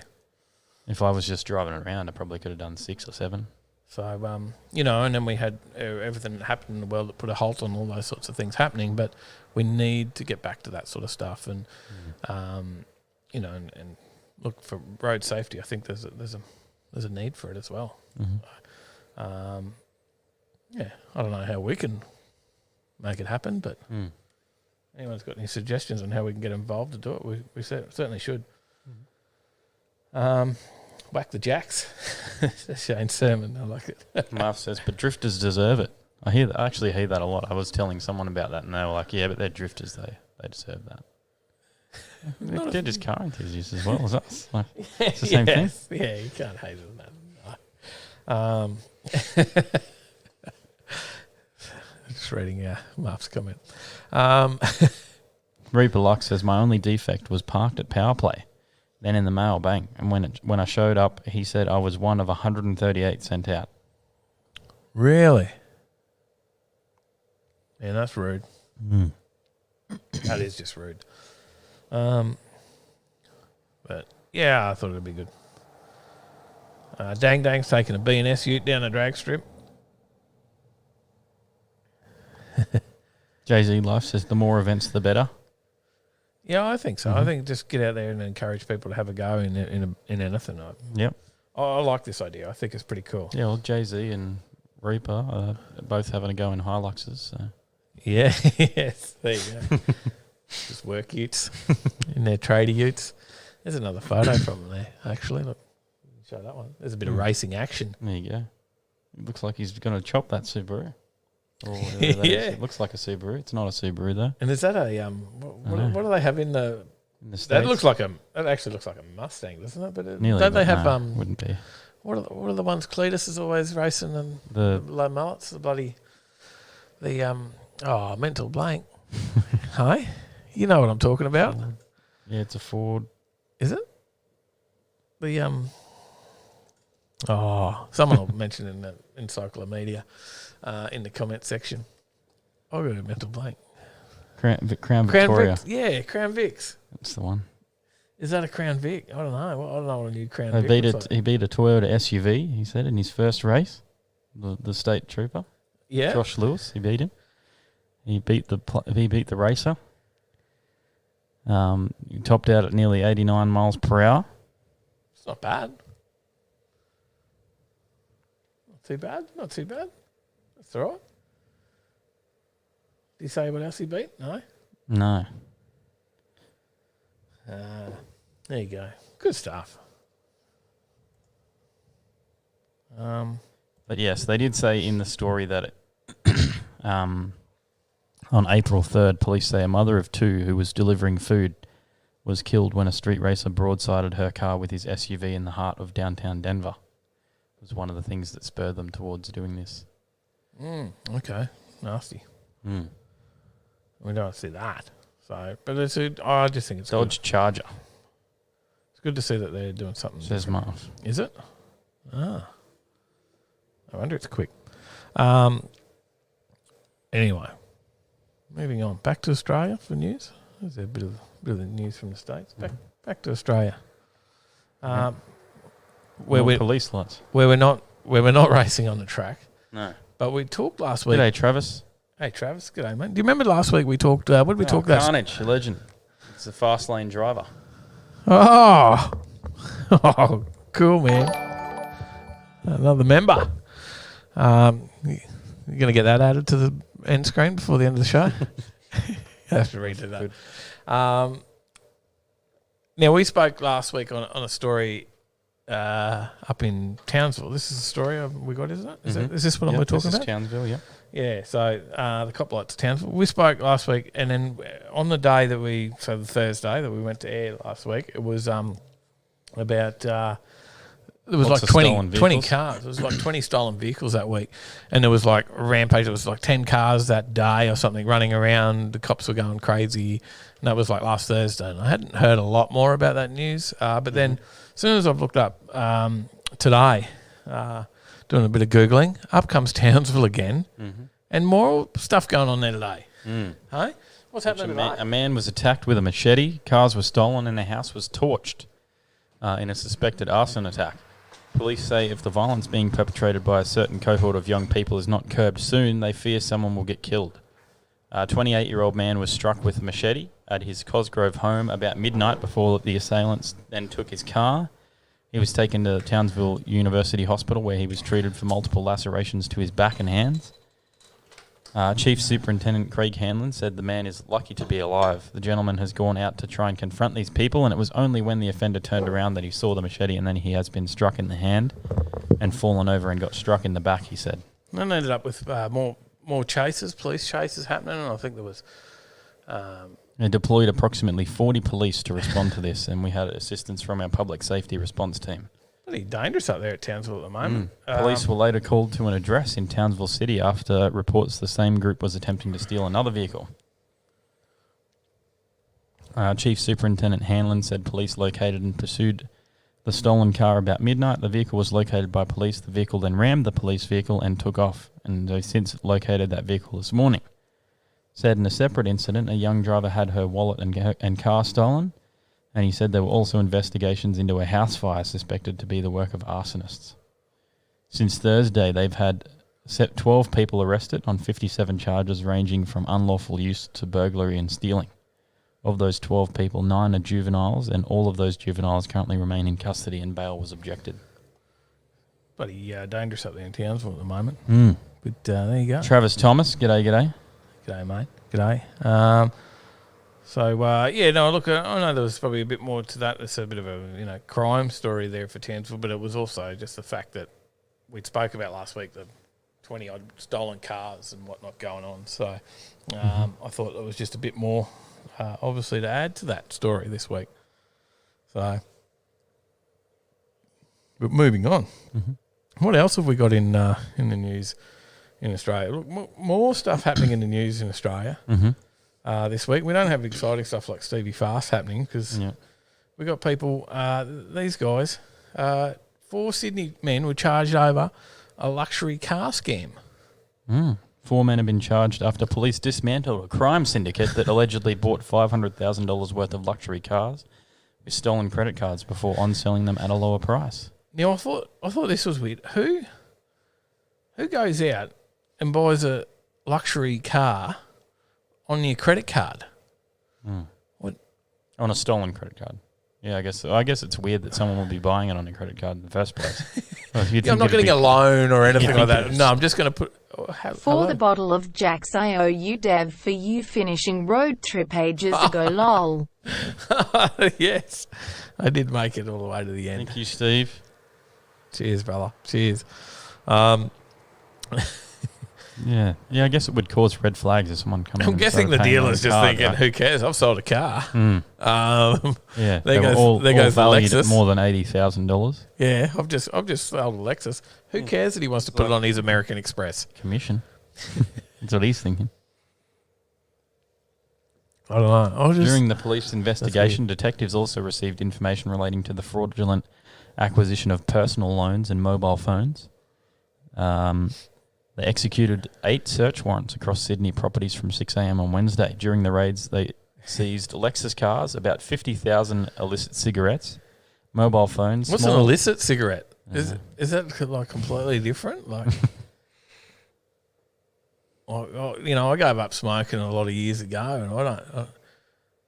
Illicit cigarette. That was maybe that might have been like imported one. That might have been like the special one that. I don't think that was normal tobacco, the illicit cigarette. Is that the type? No, I don't know. I don't know where they're going with that. Small quantities of methamphetamine and cannabis. More than $27,000 worth of cash and documentation. 4 men aged 32, 36, 48 and 62 were arrested during the operation and taken to local police stations. So, interesting. There you go. I just thought it was funny they're buying luxury cars on Credit cards. There you go, getting away with it. Arka Khan says, mate, have you watched Speed on Tweed yet? I had a look at Speed on Tweed. He's the sober one. Don't blame me. Do not blame me. He's sober on a Thursday night. Yeah, I got to upload the podcast and Where's the then drive home. Arka, You go straight inside and sit down and pass out. You've got to message us on you've got to send us a message on like Facebook or something. Or even just comment on a video and just say, Speed on Tweed, boys. Speed on Tweed. Where you at? On a not Thursday night. Not on the Thursday night, though. It's got to be. G'day, separate. Jim. Jim Clark. G'day, Jim. Good to see you, mate. Rat Fink as well. G'day. Ron. G'day, brother. Good to see you guys. Stephen, yeah, don't go Townsville. Do not leave your windows down, your keys in the car up there for sure. Lock it up while you get fuel. Marv says, telling Commonwealth I wanted a 50k limit on my key card and getting the what reaction from the other end was one of the funnier phone calls I've ever made. Ego boost. A little is better than nothing. Thanks, Reaper. $10. That's a lot. Legend. That's a lot. Thanks, mate. Thank you. You're a legend. Now,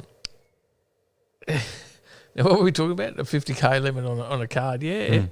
On his key card. Oh, because he bought the Hyundai on the key card. Yes. I'm tracking now. Catching up. But it's just, it's weird. It's weird. Buy a luxury car. Hey, can I get that Ferrari? Can I put it on my credit card? Loki says, common with government employees given diners cards with 100k limits. Lots of new recruits get called out for that. Wow. That's crazy. That's Loki. G'day, Loki. Blind Garage, g'day. G'day. It's g'day, boys. Sorry I'm late working on the mini chopper trike. I'm going to fit the biggest, stupidest turbo I can.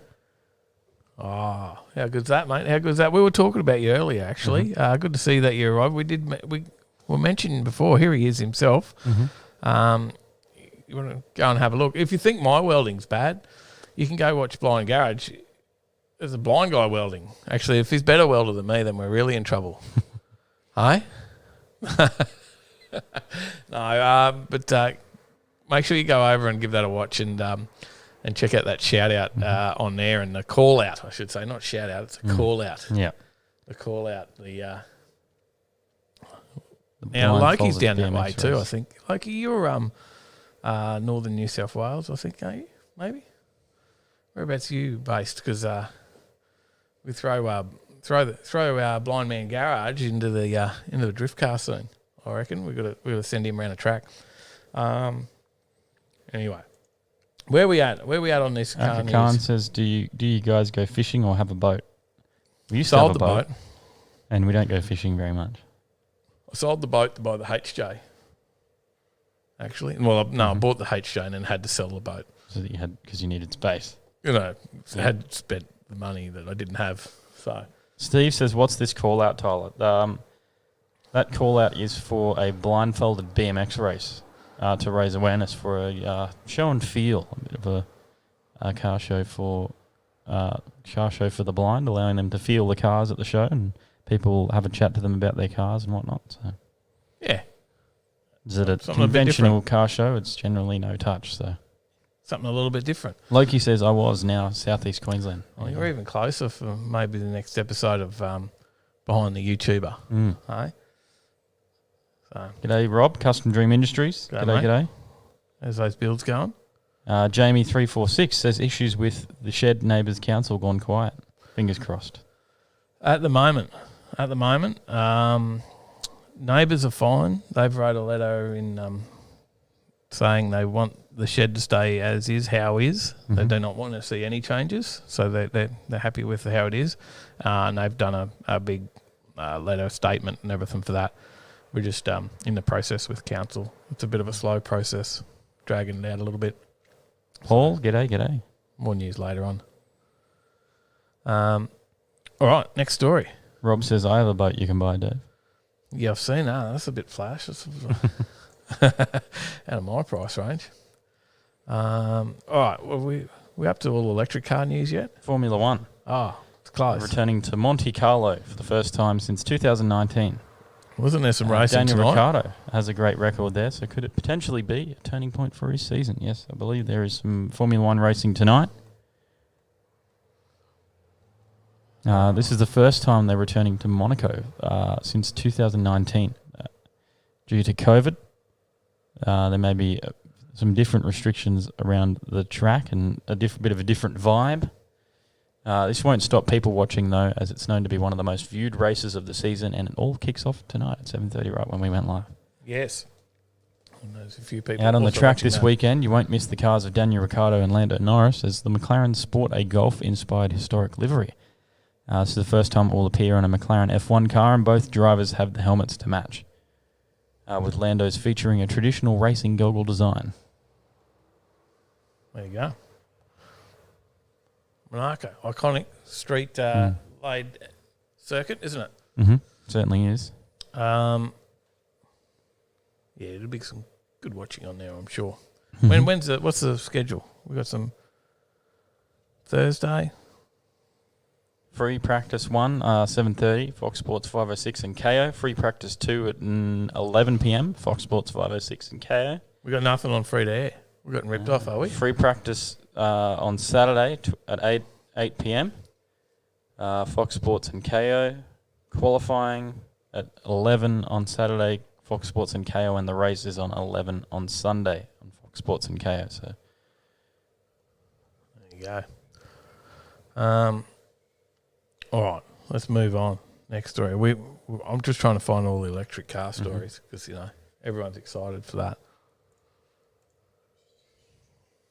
But FMR, the Hayabusa raffle. When's it open, says Shane? In the next couple of weeks, mate. And we'll be giving away some tickets on here as well. So don't miss out on our giveaway wheel at the end of the month, because we can give away a few tickets. Probably there'll be a few each month. There'll be quite a few. We're giving away about 40 tickets actually. So we've lined them up. We've got it lined up. Adam Geary's helping out as well, and we've lined up about 40 tickets to give away. Yep. In the Hayabusa raffle. So and there's only 1,500 tickets in total. About 40 of them will be given away on here. So hopefully we get another Overtaker win again, like Adam did with the Maloo. So we'll wait and see on that one. All right, everyone's itching for this electric cars news.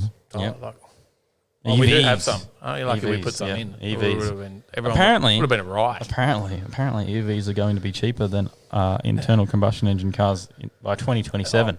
Oh, is that what it was? I just read EVs are going to be cheaper than ICE, and I went, wow. Well, ICE is free. Put it in water. And Oh, get that's in the not what I freezer. was thinking. Well, geez, EV's cheaper than ICE. This is, what's going to happen on a Saturday night? People are going out, let's get a few EVs, bro. Hey, before we have a big night. No, we're talking about internal combustion engines. Sorry. As batteries become cheaper to make and manufacturers dedicate factory floor space to EV production, cheaper, environmentally friendly vehicles are in sight, at least in Europe. So not in Australia, of course. Because everything's expensive in Australia. Yes. Everything has got a big tax on it.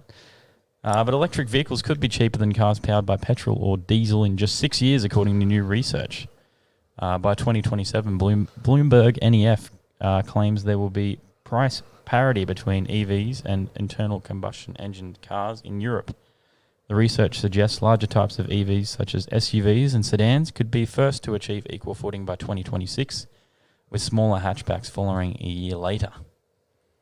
According to Bloomberg's report, by 2026, it's thought the average price of a mid-sized vehicle powered by either electricity or fossil fuels will be €19,000 or 29,000 Australian, and by 2030, the predicted average cost of an EV will be around €16,000 or 25,000 Australian, while the average ICE car will have gone up to €19,900 or 31,000 Australian.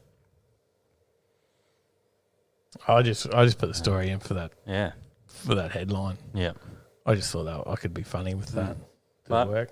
Did I get a I don't giggle? know. Did I get a giggle? You didn't. Maybe. You didn't even snicker. No. Jeez. Not often I do. It's got to be really funny. Jeez, you're getting immune to my dad jokes. Yeah. All Well, these see, I've years.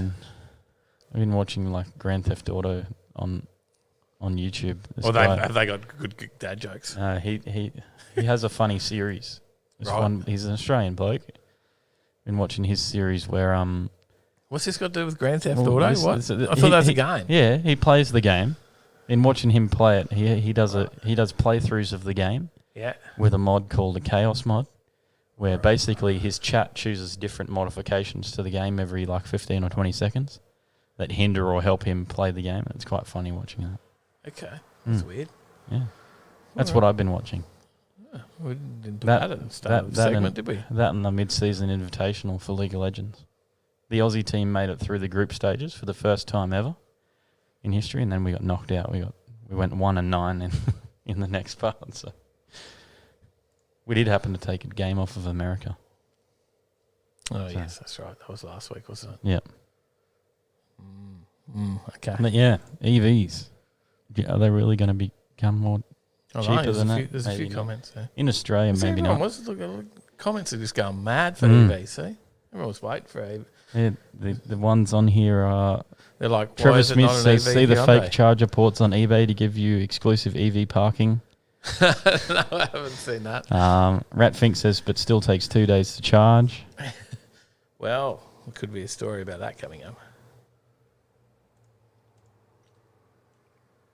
Loki says, unless we get a miracle from Nissan, I think the 400Z will be the last real enthusiast car that's non-EV. Yeah, Mm. yeah, we've been talking about that coming out. What do you think? The 400Z. Yeah, it looks awesome. It's like a good mix of old and new. Looks like the old Datsun, one of the ones that I want to buy one day. Reminds you of the fair lady. Yep. Yeah? Maybe we'll put a JZ in one of those, and if I ever get one. It's just amazing. Instead of RB. Like how much it's changed from when I was a young fella. Like the fair lady, that was just the hairdresser car. Right? That was the us masculine men wouldn't be seen in a fair lady. That's a chick's car. And then like a Crown. You know, they were not cool at all. Now Crown. Yeah. Crown's a very cool car. Yes. They were not at all. You'd be like lucky to get $700. Blokes to work with, he has two. Yeah. He has two Crowns. Oh, it's completely different. They bought amazing how they bought a second Crown to use as a parts car for his first Crown. They are. I like and then them. when they bought it as a parts car, they were like, "This one's too clean." They're putting another motor in that one now. And I'm not having a crack. I do like them. But just back then it was different. Cheap car. Yeah, it was different. But mind you, we're selling. See you, Brad. Thanks for dropping in. See you, brother. Good to see you, mate. We were selling all sorts of cars for cheap too, right? Like, you know, a beautiful HG Premier with no rust that we sold for like $1,500. So now I can buy a rusted out crap one for like 15, 16. CRF 1000 Oz says 120Y. The 120Y, that's the old Dado 120Y. Yeah, not a cool car back then, but now I'd own one. Reaper Lux says, how do you cam an EV? Well, see you, Beck. We'll work on that. See you, Beck. See ya. Night. We'll catch up soon. All right, next story. More EVs. More Volkswagen. EVs. The IDX electric hot hatch concept is being shown off by the CEO. It generates more than twice as much power as the standard ID3 on which it is based, and who knows, that could be like 100 kilowatts because maybe the ID3 only makes 50. I don't know, but we've had the hot hatch like the sporty phenomenon EV over the time. Reportedly delivers 245 kilowatts to all four wheels. Okay, there you go, by dual motors. That's not bad. But we've had the hot hatches have been a thing, right, over time. Yeah. They've been bringing out some pretty cool hot hatches, and we like quite a lot of those. We spoke about the Hyundai N. We still haven't been out driving them yet. But things like that, right? But now EV are going to start to get into it, right, with the hot hatch range, which is cool to see that they're actually trying to hit those markets. Yeah. Maybe that'll make the EV a little bit more appealing in a sense. But I guess they've still got to have range and power and combine all that. And noise. Well, that's a problem. That is a problem. But how much did you say? If you watch an EV drift car, then all you hear is the tyres squealing. You don't even get any engine noise. True. But it makes 245 kilowatts to all four wheels, drawing voltage from an 82 kilowatt hour lithium-ion battery pack. It allows it to do 0 to 100 in a claimed 5.3 seconds, which leaves it in between the Golf R at 4.8 and Golf GTI of 6.2.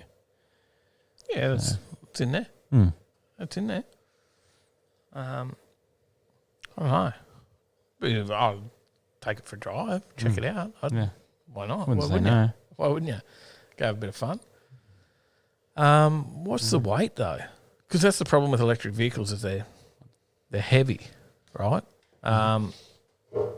So they're saying more impressive than the IDX powertrain, however, is its significant weight shredding, according to Mr. Brand's letter.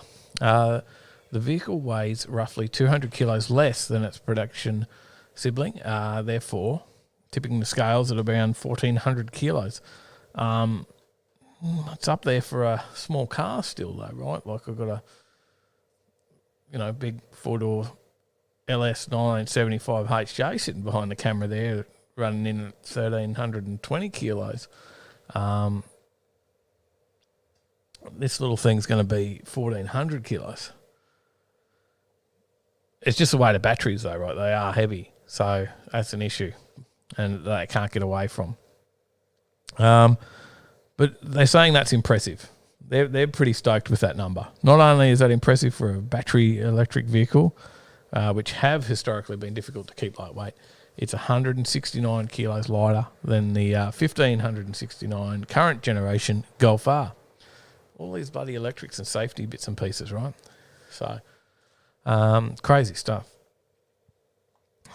So we'll see where it ends up. What have we got in the comments, guys? What have we got in? So, Shane reckons COVID prices are going to end in another 6 months and everything will be pretty cheap. A lot of unfinished projects. That would be good to see. I don't know whether it will be. So, I think the problem will be that people have paid a level for these cars and they're not going to want to pay less for these cars. Sell for less than that. So that sort of sets the new benchmark. Now, they might plateau and get stuck at that price point, but I'm not sure whether they'll drop. If people do get stuck for money, lose work or whatever, then maybe so. But at the moment, we hear, according to the news, that we can't get enough people to work. So there's plenty of jobs and stuff out there. So that means if anyone's still in work, they're not going to want to sell those projects. They're going to keep going. It's only when they're needing cash that they're going to panic and sell up. So I'm not saying you're wrong, because you very well could be right, but I certainly hope that COVID prices remain, because it's cool thinking of all the value that's in my cars. I'd hate to be that, I should have sold it back then. We don't have that. But yeah, it'll be interesting to see where it goes. I don't know which way it'll go, but that's just my thought. I think it might just, if anything, plateau and not actually drop, but stop continuing to climb. The big thing at the moment, you can't even buy new cars. New car prices are going up, and yeah, you got to wait. It's just a normal thing now to wait months to get a new car. So, crazy stuff. So, what else have we got going on here in the comments? There was a few EV stories around Teslas. Dang's talking about Teslas with no headlights on. That's performance mode, all that extra power.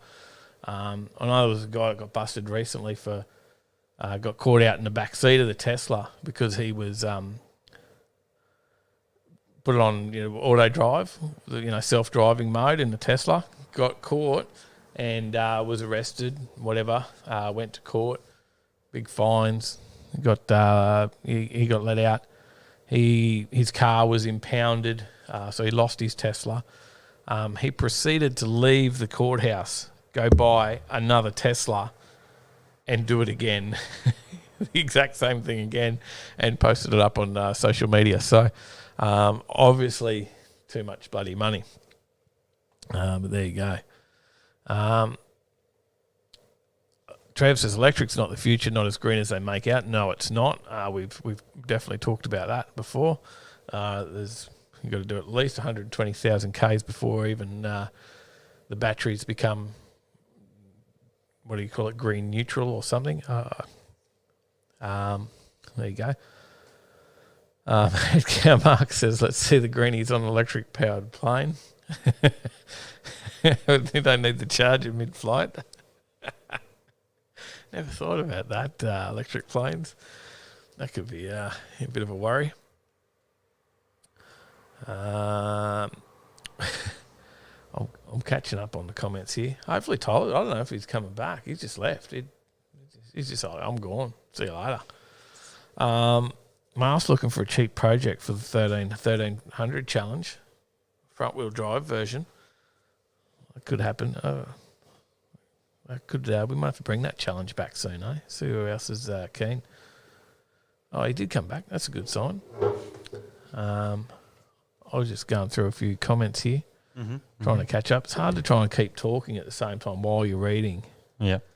Like, okay, and then projects will get complete. You'll get what you pay for 70K easy to build a half-decent pre-88 model car. There's some good prices out there. Big prices, I was watching a really nice HQ Monaro down south, and I think I might have shared it a while back in the members channel, I think on Discord somewhere. Mm-hmm. I've been watching that. It was $150,000, and it was pretty good. And it dropped down to 140, 130, 120, like over time. I've been watching it for a fair while. Got to 120, and I went, it's probably not bad for what it is.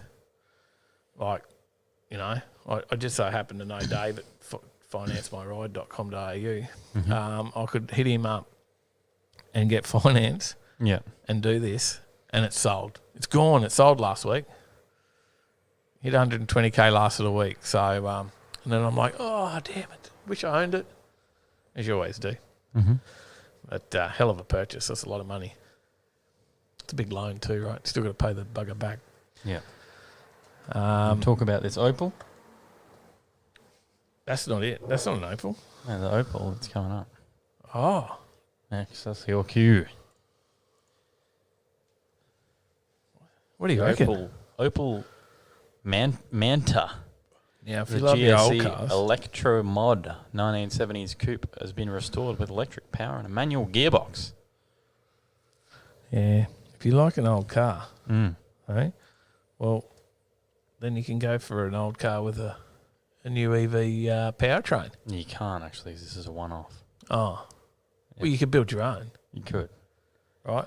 Built to celebrate the Manta's With a 50th manual. anniversary, the Opal Manta GSE Electro Mod follows the recently revealed Hyundai Pony Heritage Series as the latest in a line of electric resto mods, dropping modern electric powertrains into restored classic cars.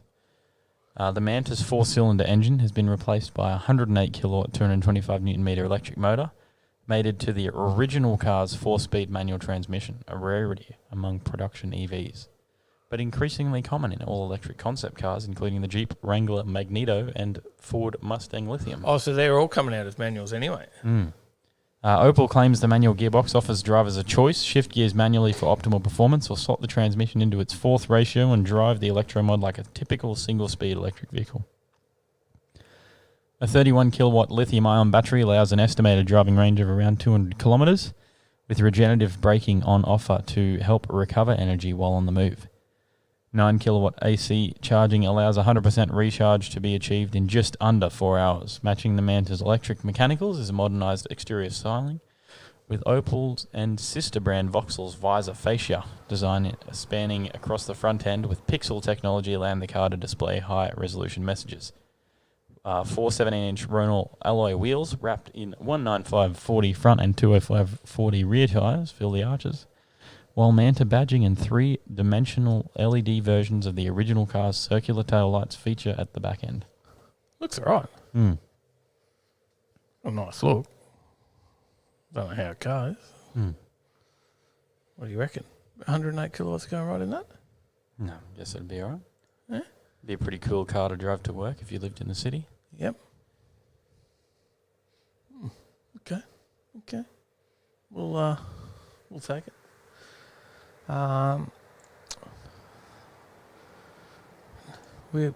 You had enough of electric car news yet? Yes. Oh, okay. Yeah. Lucky. Then we'll. What else have we got? Batteries. Oh, no.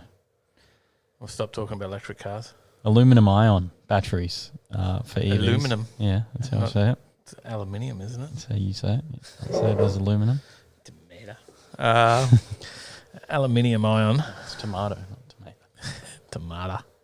Tomato. Aluminium ion batteries capable of charging 10 times faster than the industry standard. We love industry standard. And the lithium ions being developed at the University of Queensland. Oh, there you go. Yeah. Which could be manufactured by Australian company Graphene Manufacturing Group. Said to be able to charge much more quickly, has a longer life, and is easier to recycle than its lithium-ion counterpart. In addition, experiments performed in its development by the University Australia Institute for Bioengineering and Nanotechnology have found it presents a lower fire risk and doesn't appear to need parts for heating or cooling, allowing precious kilograms of weight to be shaved off. So far, there are no no temperature problems. Blah, blah, GMG blah, Managing blah, blah. How Director many beers Craig you had Nichols tonight? told Forbes magazine 20% of a lithium-ion battery pack in a vehicle is to do with cooling it. There is a very high chance that we won't need that cooling or heating at all. It does not overheat and it nicely operates below zero so far in testing. It doesn't need circuits for cooling or heating, which currently accounts for about 80 kilograms in a 100 kilowatt hour pack. See you, dang dang. See you, dang. Will says, any LOL gamers around? Just one. CRF. But yeah, this could be interesting. This could... How did he this type could- it? Like, I just noticed how he said it. Hmm? He says it the same way I say it, isn't it? See? Is this here? Where's this? Above Will's comment. Oh. Yeah. Same way I say it. Yeah. Hey, aluminium. Depends on how I feel. I'll say it. If I want to read it No, quickly, I I'll could- say aluminum. I can read it. Oh, He it's says also- he said yeah. aluminium. That's how Yeah. he's typed it, right? It's also how it's spelled. I'm going to continue saying aluminum. What does Rat Fink say? Well, he says aluminum, I'm sure.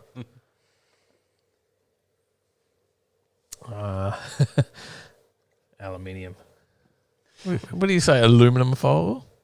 Like when you know, doing the cooking in the kitchen, get some aluminum foil. I do, yeah. Do you? Yeah. Who brought you up watching too much American TV? Aluminium foil.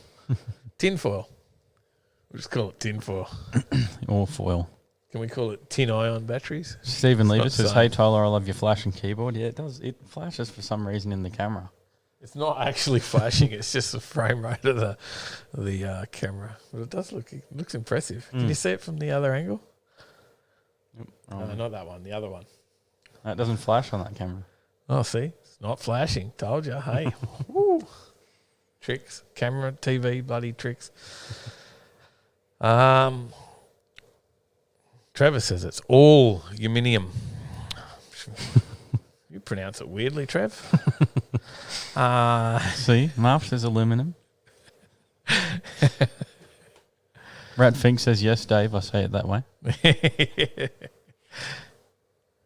Good stuff. Mad Cow Marks with me. Australian. I say it the Australian way. Australia, bro. Australia. There you go. Did we finish that story? Yeah. We did, yeah. Yeah, I think that's a good thing, right? Because we always talk about how EVs have Aluminum. actually sort of a negative impact on the environment. Because by the time you become carbon or emissions neutral, you actually got to replace your battery and then you got to start again. So, Yep. Look, no, it is cool. It's cool. And what was it? 10 times faster charging? it should be pretty big. So that 4-hour one is 40 minutes, right? That's Is that how it works? Yeah. Something like that. Yep. That'd be very cool. Stephen Chandler says, goddamn Yankee Tyler. Who brought him up? Hey? We got any more news? We're running out of news stories, Tyler. We'll run out soon. What now? Yeah, what did I miss? You laughing? Marv said, I'm not on your side. I was just typing it out. Well, no, Marv is very Australia. He scolded a beer on the show. Yes. So true. Australia, not America. Yeah, that's where we are. See you, Mark. See you, Mark. Well, mate, that's early start for you and bloody cold early start. Mm-hmm. Don't envy you at all. Have a good day. We do have some more news stories, though, actually. Mm-hmm. We do. There's The one. 2021 Mercedes AMG GT. Tyler's just traded the Mirage in. Price and specs. 9 Edition joins the range with more power and new equipment. Trading in the Mirage with all your it was YouTube pretty millions. crazy. They gave me like a $200,000 for the Mirage. They're like, it's YouTube famous. Yeah. Yes. COVID money. It's COVID tax.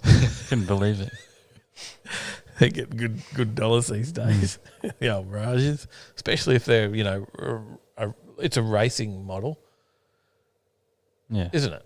Yeah. It's done It is. rally. It's Yeah, done it's- drag racing. Yep. Has it done? It hasn't done the circuit. Hasn't done a circuit track No. in it? No, it hasn't. No. It's done a couple of dirt tracks. Yeah. It's done Hope Island roundabouts. That's a circuit on its own. Goes well. Excellent.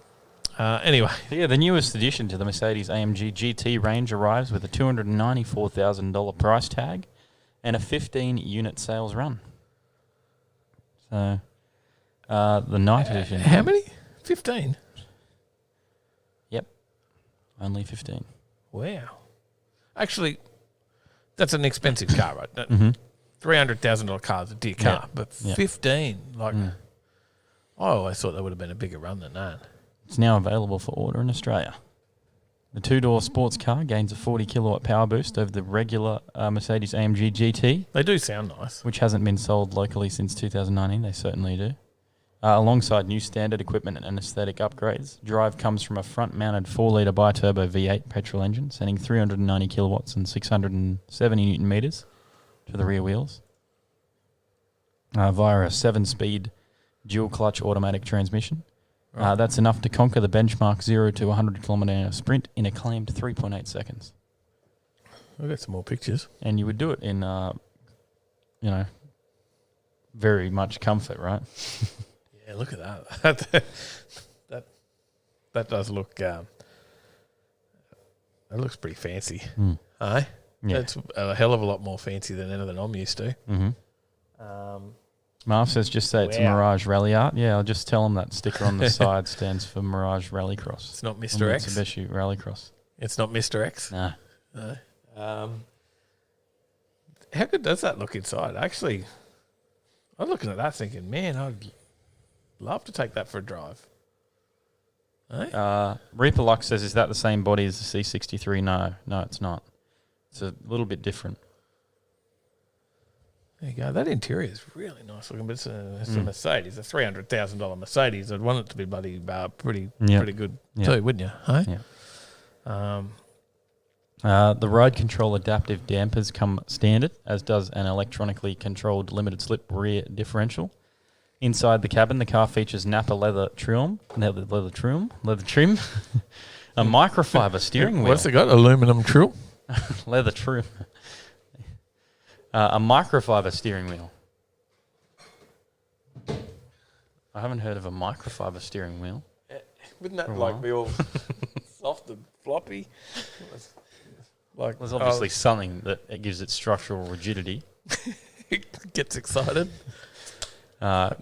Tinted windows, piano lacquer headlights. Liqueur. Lacquer, sorry. Lacquer. Now we're just drinking.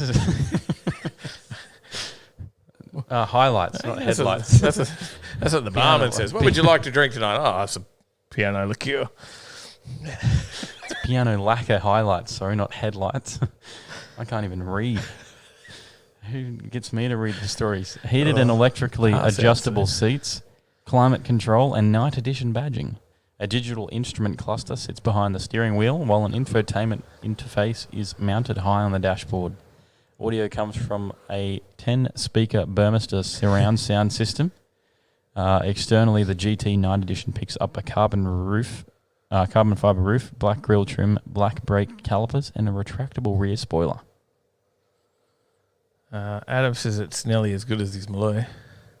Not bad at all. Can we go back to the interior shot? Yep. I just want to see that steering wheel. It almost just looks like an Alcantara steering wheel. Like not a microfiber one. Yeah. It's not a fluffy microfiber. It might be like a glass cleaner microfiber. Don't think it's like that. I like it.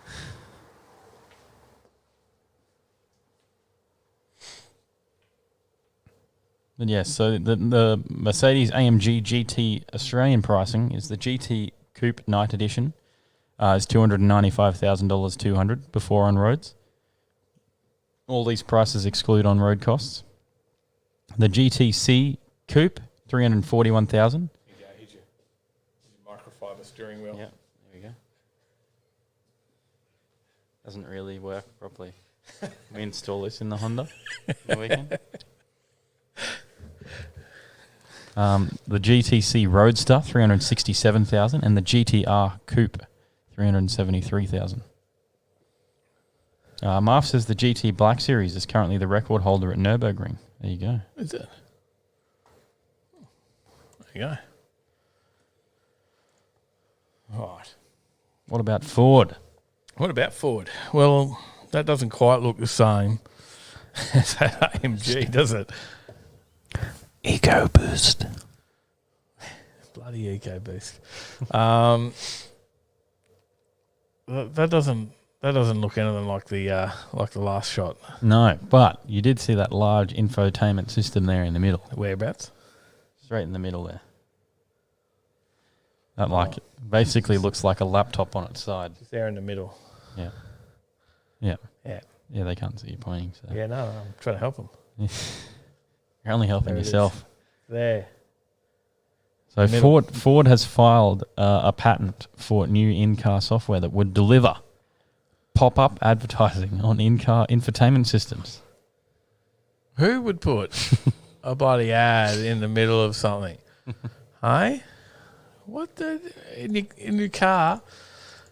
Who would be bloody putting ads in the middle of bloody driving around doing that? Hey? That's crazy. I don't know.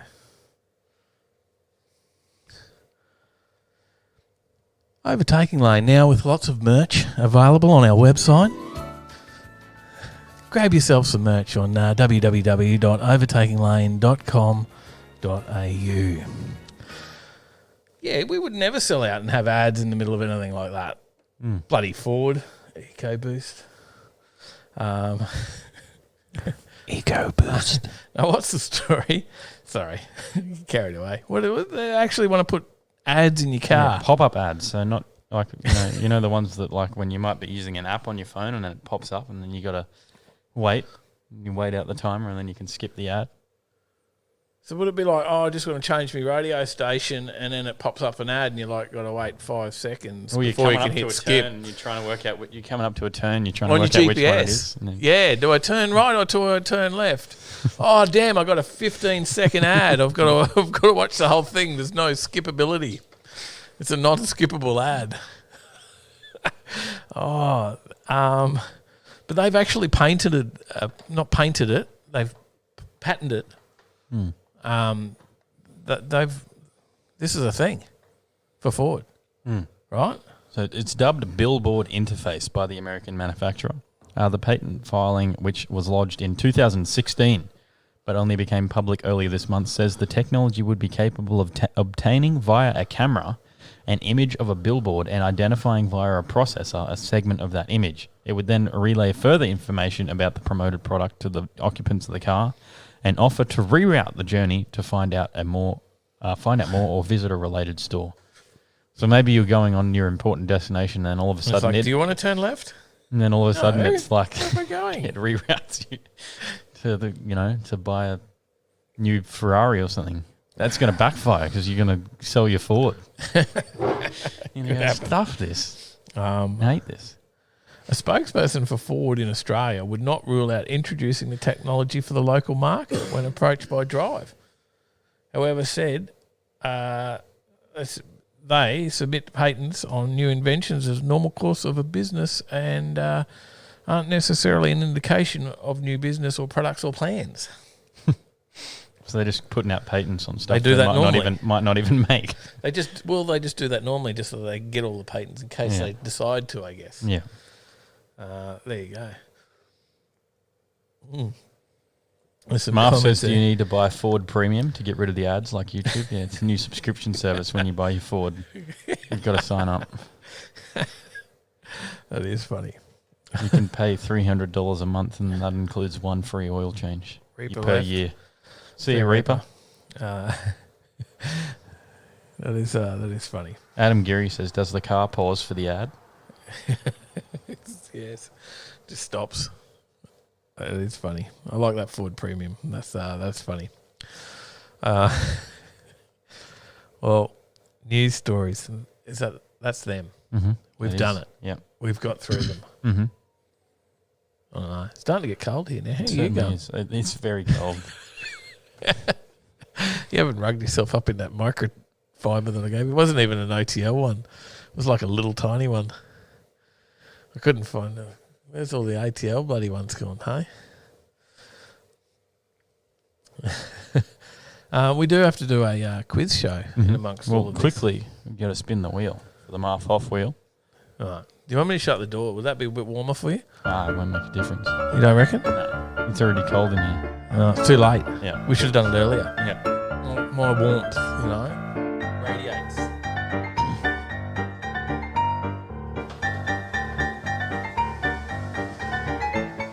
Huff. Hoff takes the W on the wheel. On his night off. Mm-hmm. Hey? Yep, takes the dub.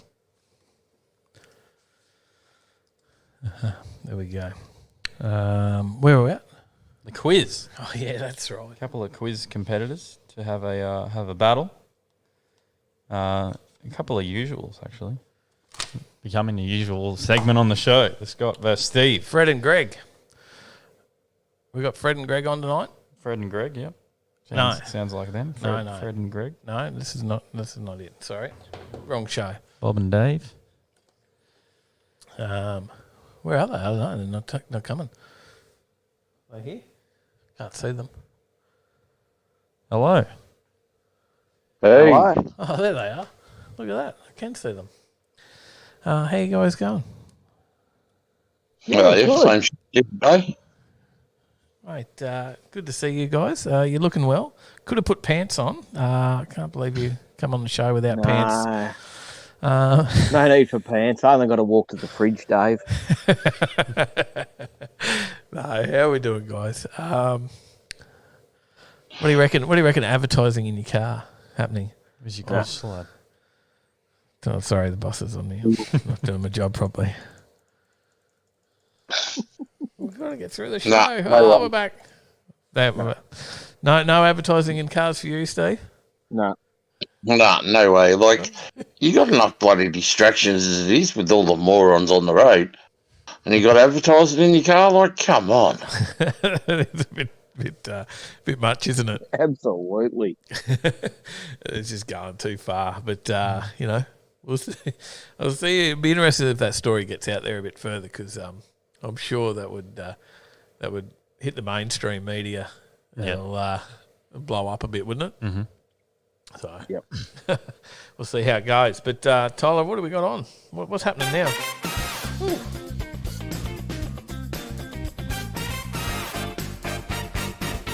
We have a quiz. Yes, that sounds like quiz music. Mm-hmm. Yes, we have a quiz that usually is 10 questions long. A couple of bonus questions sometimes in case there's a bit of a points go begging in the bonus. I'll get the scoreboard happening here. S for Scott, S for Steve. This is a flawless system. That's going to work well. Flawless. Yep. Perfect. All right. He's feeling confident tonight. Yeah. I can hear oozing confidence there. We got one. You pair. All right, Tyler, Quizmaster. Scott, your buzzer, please. Scott. Damn it. Steve, Yes. your buzzer. No. Well, On a streak. 1-0 already. Yeah. On the streak. No, we'll start over. Points go begging. We'll start over. All right, ready, guys? Here we go. Question number 1. What event appeared on the World Rally Championship calendar for the first time in 2020? Was it A, Rally Kazakhstan, B, Rally Estonia, or C, Rally Slovakia? Steve? Slovakia? It was not Slovakia. I'll Scott? go with Estonia. That it was. It indeed was. I Estonia. I didn't know it was the first time, but I knew it was in the calendar. I was just lost when there was other words there. I was just going to go with rally, but that was my answer, and then there was more to it. That screwed me over. Question number 2. How many times has Sebastian Vettel won the Formula One World Drivers' Championship? Is it A, twice, B, 4 times, or C, 6 times?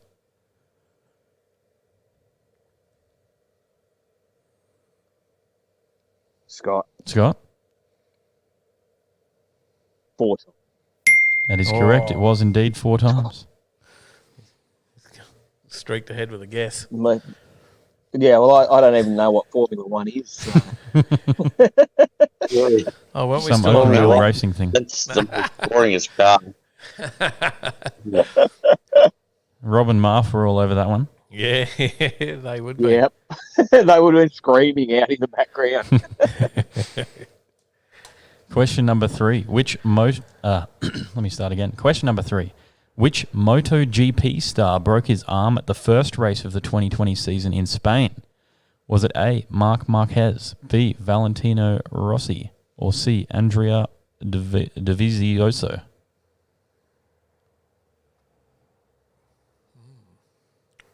Scott. Scott? Was it Rossi? It was not. No. That's where I was thinking too. Steve, was it A or C? I'll go A. That is correct. It indeed was Hey. Marc My Marquez. second guess was C, so I was way off. But 2-1. Marf was onto that one as well. S is on Straight 2 onto it. and S is on 1. Marf and Rob onto it again. There you go. They're all over it. Question number 4. The Ford RS200, MG Metro 6R4, and Lancia Delta S4 competed in which rally category of the 80s? Was it A, Group A, B, Group B, or C, Group C? Steve, Steve? Group B. That is indeed correct. It was Group B. 2-all. 2-ball. That was rallying was rallying. It was. Fill in the blanks. Question number 5. There is multiple choice. There is multiple choice. But if you do know it, feel free to guess straight away. Chop your own blank and it will warm you twice. Henry Ford.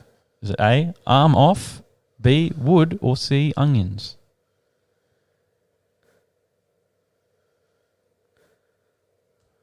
Can you repeat that question? Scott? Wood. That is indeed that correct. makes sense. Yeah, I got that. Did. Yeah. That was chop your own wood and it'll warm you twice. Yeah, that was from Henry Ford. Okay, that. yeah. Or chop your own arm off and it'll warm you twice. That was Doesn't really. Well, what was the third one? Onions. Chop your own onions. Warm you twice. What was the other different question? Oh, I've got to put some points down. Sorry, hang on. Three. Number 6 is also a fill in the blank. Blank are for people who can't build engines. Enzo Ferrari. Was it A, gearboxes, B, turbochargers, or C, aerodynamics? Scott. Scott? Turbochargers. That is incorrect. No. Steve? Gearboxes. Also incorrect. It was aerodynamics. Aerodynamics. Points go begging. Yep. Oh. So the correct quote That was... would have been my second guess. The correct quote was aerodynamics are for people who can't build engines. Question number 7. What car was behind Dave and Richo? Scott. Scott? It was an AU. That is indeed correct. Question number 8. Jumped ahead 4-2. What is Richo's burnout car called? Scott. Scott? Naughty. That is correct. Question number 9. What did Richo recently do to the Land Cruiser? Scott. Scott? If it's the one that's the tow vehicle, he drowned it. That's correct. He put it in the river. There's a video on that on his channel. Question number 10 and the final question. What car was the first car to go on Richo's channel? Ooh.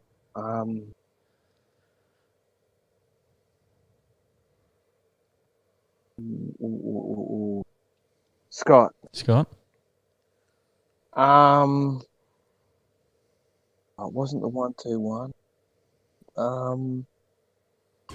Was it an EL? That is correct. It was an EL Falcon. was the EL that he put the eBay turbo on, and Yep. Out the bonnet. Yep. There you go. There you go. We've still got you there, Steve. You went quiet. Yeah, I just fell asleep, mate, you know. It's got a bit quiet there. No, I didn't watch this week's bloody episode. He got you. No, there's a lot of people, actually. We're a bit low on we're low on views, Steve. It's your fault.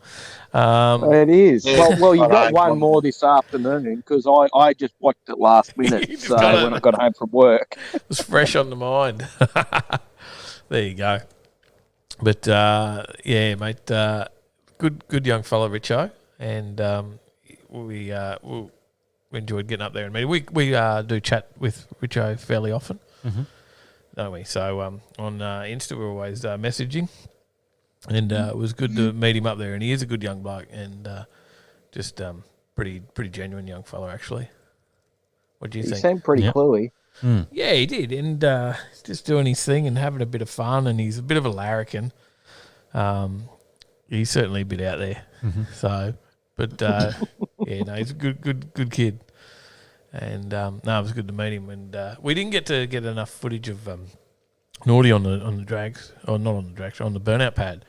Yeah, we didn't manage to get across there the first day. And then he killed it.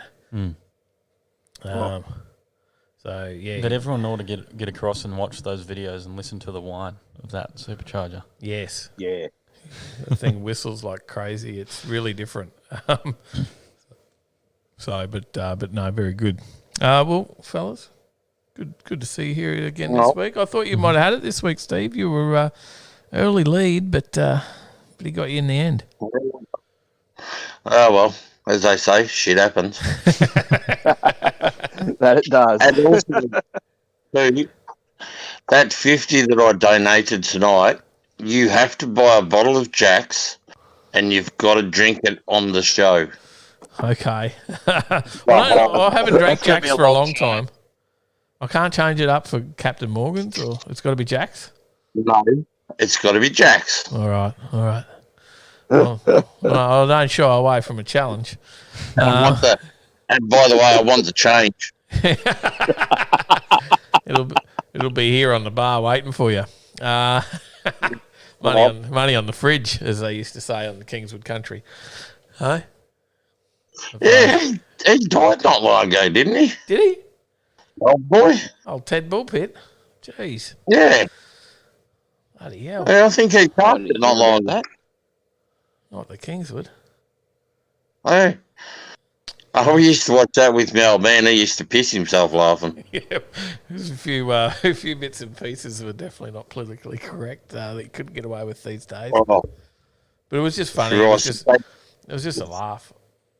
Yeah, if they put it on telly nowadays, you would have all the snowflakes carrying on. Even Hey Hey at Saturday gets shut down these days for doing all the wrong things, and it was just funny. It was just like it was just normal. I thought it was a bit of that was Aussie, wasn't it? To give everyone a bit of shit and a bit of banter, but apparently we were doing all the wrong thing. It's not racist when you're giving everyone crap. As long as you do it to everybody, that's right. Yeah, exactly. Just dish it out evenly and it's all good. So true. So true. And that's the Aussie way. Like you give it to yourself. Yeah, I think it is. You know, that was, Blind Man Garage, he's messaged me the other night, said something about it. First thing I said to him, well, I'll see. I said, pun intended. And he straight away, he said, I can take a joke. So, I went, we'll get on well. oh, God. So, but no, funny stuff. All right, fellas, we better let you jump back into chat so Tyler can do what's on and tell everyone what's happening this week. But good to hear from you guys again. We'll catch up with at least one of you next week. Yep. Yeah, well, at least one of us, maybe both. Yeah. More people, Steve. Get in the bloody quiz. There was actually there's a few in it, and there was new. There's been some new people in there as well. I think that we haven't had on before. over the last couple of weeks. But they just can't beat you, Steve. You just keep getting picked out. He's got Nightbot tuned. You need to bloody, however you've done that with Nightbot, you need to do that with a lotto, mate. Well, Then you can look after us all. yeah, well, I'll have to try that one. You're just working on it. Work your way up. Once you've got Discord sorted, we'll move on to the Tats Lottery. Yep, that's it. Oh, good stuff, fellas. All right, we'll chat to you guys next week. Tyler's going to do the What's On. Tell us what's happening this week, Tyler. All right, see you guys. See Night, yous later. boys. Anyone who wants to get in on the quiz, I will mention this before we do the What's On. The link there in the chat from Nightbot. James Bale's put it in the chat for us. Discord. Jump in there, make an account. It's free. And then head to the giveaways channel. There's a little party icon underneath the bot. And you click on that. And then you're entered. You have a chance to get in on the quiz. You can do it on your phone, can't you? Yeah, you certainly can. If you get through 8 weeks, you win a shirt. And you get through 16 weeks, you get to go for a run in the Crust Eater. There you go. How good's that? All right. Friday through till Sunday, starting at 12 p.m, is Relaxing in the Park at Jefferson Barracks County Park. Where's that? At Jefferson Barracks County Park. Where's that? I don't know. Finding out. Never heard of it. 533 Bagby Road, St. Louis. Oh, that's probably why. In America. That's a little bit closer to Ron than it is to us. I was thinking that sounded What like week is it now? Marv says. I'm not 100% sure. I'd have to check that out. One after last. But, yeah, it did sound... What was it? Something Barracks Park? Jefferson Barracks Veteran Memorial Jefferson. Amphitheatre. Yeah, I did think that sounded a little bit more American than Australian. You got the Sugar City Mangfest on at Palmyra Drag Racing Club. Yep. 4 p.m. till 11 p.m. Friday and Saturday. Halfway between here. It's a 4 and 6 Jefferson. cylinder and rotary powered cars only burnout event with over $7,500 in prize money up for grabs. Autobahn Maroochydore Shifters AU car meet. 6 p.m. till 9 p.m. at Autobahn Maroochydore on Friday. Be Kind Society car meet and cruise 7 p.m. till 10 p.m. at Bunnings Warehouse Australia in Bankstown Airport. Outcast Cruise to Cars and Coffee, Bikes and Brews is on Saturday, 6 a.m. till 2 p.m. Which leads me to Cars and Coffee, Bikes and Brews, which is on Sunday. I think they put their cruise potentially on the wrong day. Cars and Coffee, Bikes and Brews is on Bracken Ridge Tavern, Sunday at 8 a.m. Stephen Lever in the chat here is one of the runners of that. The Rust and Chrome Cruisers. LS Turbo, how you going? Says Proton Rally and Burnouts on this Saturday. Where's that on? At LS? Let us know. May Car Meet at Accelerate Church, 8 a.m. till 10 a.m. Accelerate Church, where is that? I don't know. That sounds like a 8 to 12 Business Drive, Narangba. It sounds like a motor enthusiast church too, doesn't it? Accelerate. Yep. I like the name of that. Johnny says, did Tyler do a sneeze dab? No, I sneezed in my elbow. Same as with coughing. You gotta do the vampire. The COVID stuff. That's what they call it. Is there a name for it? Yeah. Okay. Proston, 1 hour from Kingaroy. There you go. Oh yeah. Proston. BCMC display at Autobahn Beanley, 8:30 a.m. till 11:30 a.m. Garrett Sydney Jamboree is on Saturday, the main event, 9 a.m. till 10 p.m. Already kicked off with the practice. Testing. Mad As Burnouts is on Saturday, 9 a.m. till 12 p.m. at Willowbank Raceway. Danny Boy's Street Meet, 4 p.m. till 6 p.m. at Danny Boy's Rockstar Sandwiches in Brendale. One you definitely won't get in the States, I don't think, Rat Fink. We'll have to send that one over special for you. Some burly big head. There you go. Cars Under the Stars at Sydney Motorsport Park, 6 p.m. till 10 p.m. Speed on Tweed. Is that this weekend? It's not, surely. Is it? Have we missed Maybe it's a reminder. That's our reminder. Not yet. Not yet, Aka. through the week. You got to get us. There's no way I remember anything later tonight. The RFR comeback meet, Street Diversity number 8, 6:30 p.m. till 10 p.m. at Carnes Hill Marketplace. The Chrome Bar Bonanza going into Sunday at 7 a.m. till 4 p.m. at Lakeside Park. That'd be a good one to get to if you had a good gearbox in there. Well, we just top it up. It'll keep going. You just can't launch it. Actually, the leak's getting a bit bad. We'd probably end up start smoking, dripping on the pipes. Urban Street Machines Market Meet, 7 a.m. till 10 a.m. at 115 Mudgebar Road in Wurrungree. Breakfast run to Rock and Roll Diner. Rock and Roll Diner takeaway, 8 a.m. till 11 a.m.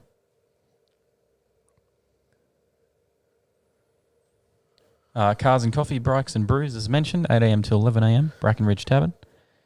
Cruise to Tarampa Pub, 10 a.m. till 1 p.m. Mount Cootha. Starting from Mount Cootha Botanical Gardens car park. Yep. Cruising with Sunday. Where have you got this? This is a... I'm assuming it's something with Sundays. Something to do with a tropical resort. Well, that sounds good. It's a cruise. I want to look into it. Cruising with Sunday 2021, the Big Four Whitsundays Tropical Eco Resort. A weekend of cars and fun in the beautiful Whitsundays. This year's weekend will be based out of the Big Four Whitsundays Tropical Eco Resort with the Saturday display at the Coral Sea Marina. Good as that sounds. We should have bloody planned to go to that this weekend. It'll be warm up there too. Oh, that sounds good. The Mackay meet and greet for the two envious crew up there, Harvey Norman and Mackay, 6 p.m. till 9 p.m. Honda. That's next week. I'm a week ahead now. Yeah, that's same with Cruising with Sunday. That's also next week. So we're going to hold. If we can finish working on the Honda, we can go cruising with Sunday. No, we'll be at. Aka Khan says, "Is Yank Tank still on?" I think that was last week, second Sunday of every month. It was on when we were at your place. It was Mother's Day. It was 2 Sundays ago. It was the 9th. Is it? Yeah. What is it? The first Sunday of the month? Is it the first Sunday or the second? I don't know. What was the 9th? The first or the second? You got a calendar in front of you? I'm assuming it was on the 2nd.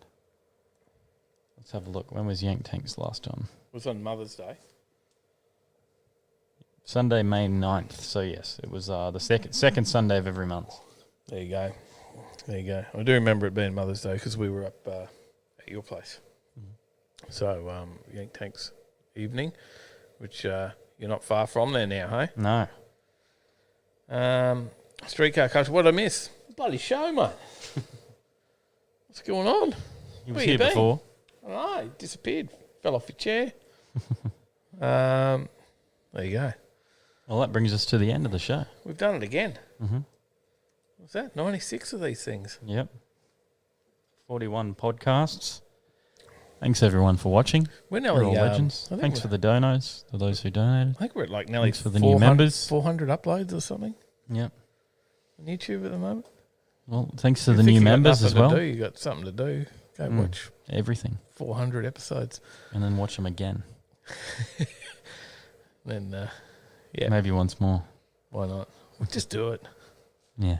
Go watch the last few. We've got no bloody views in the last few weeks. What's going on? Don't like that content? Have we got to change it up? What do you want to see?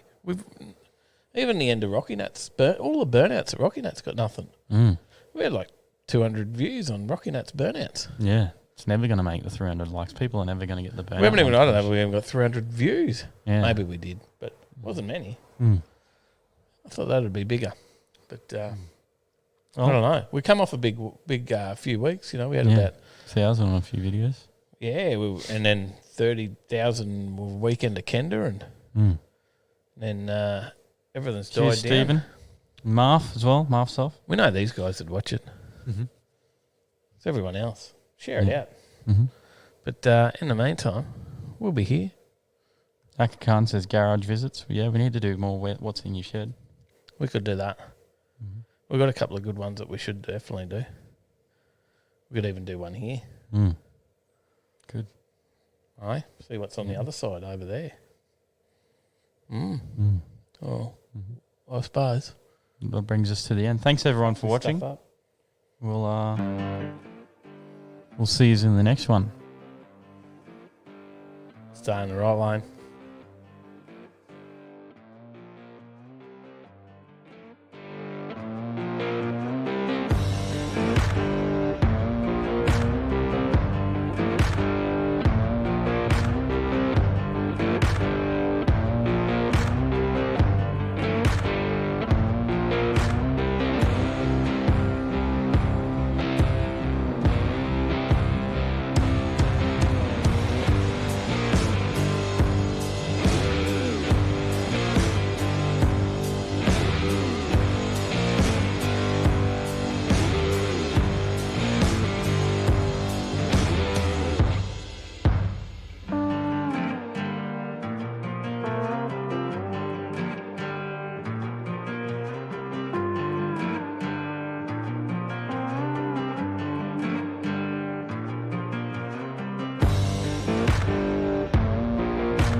Gow, you legend.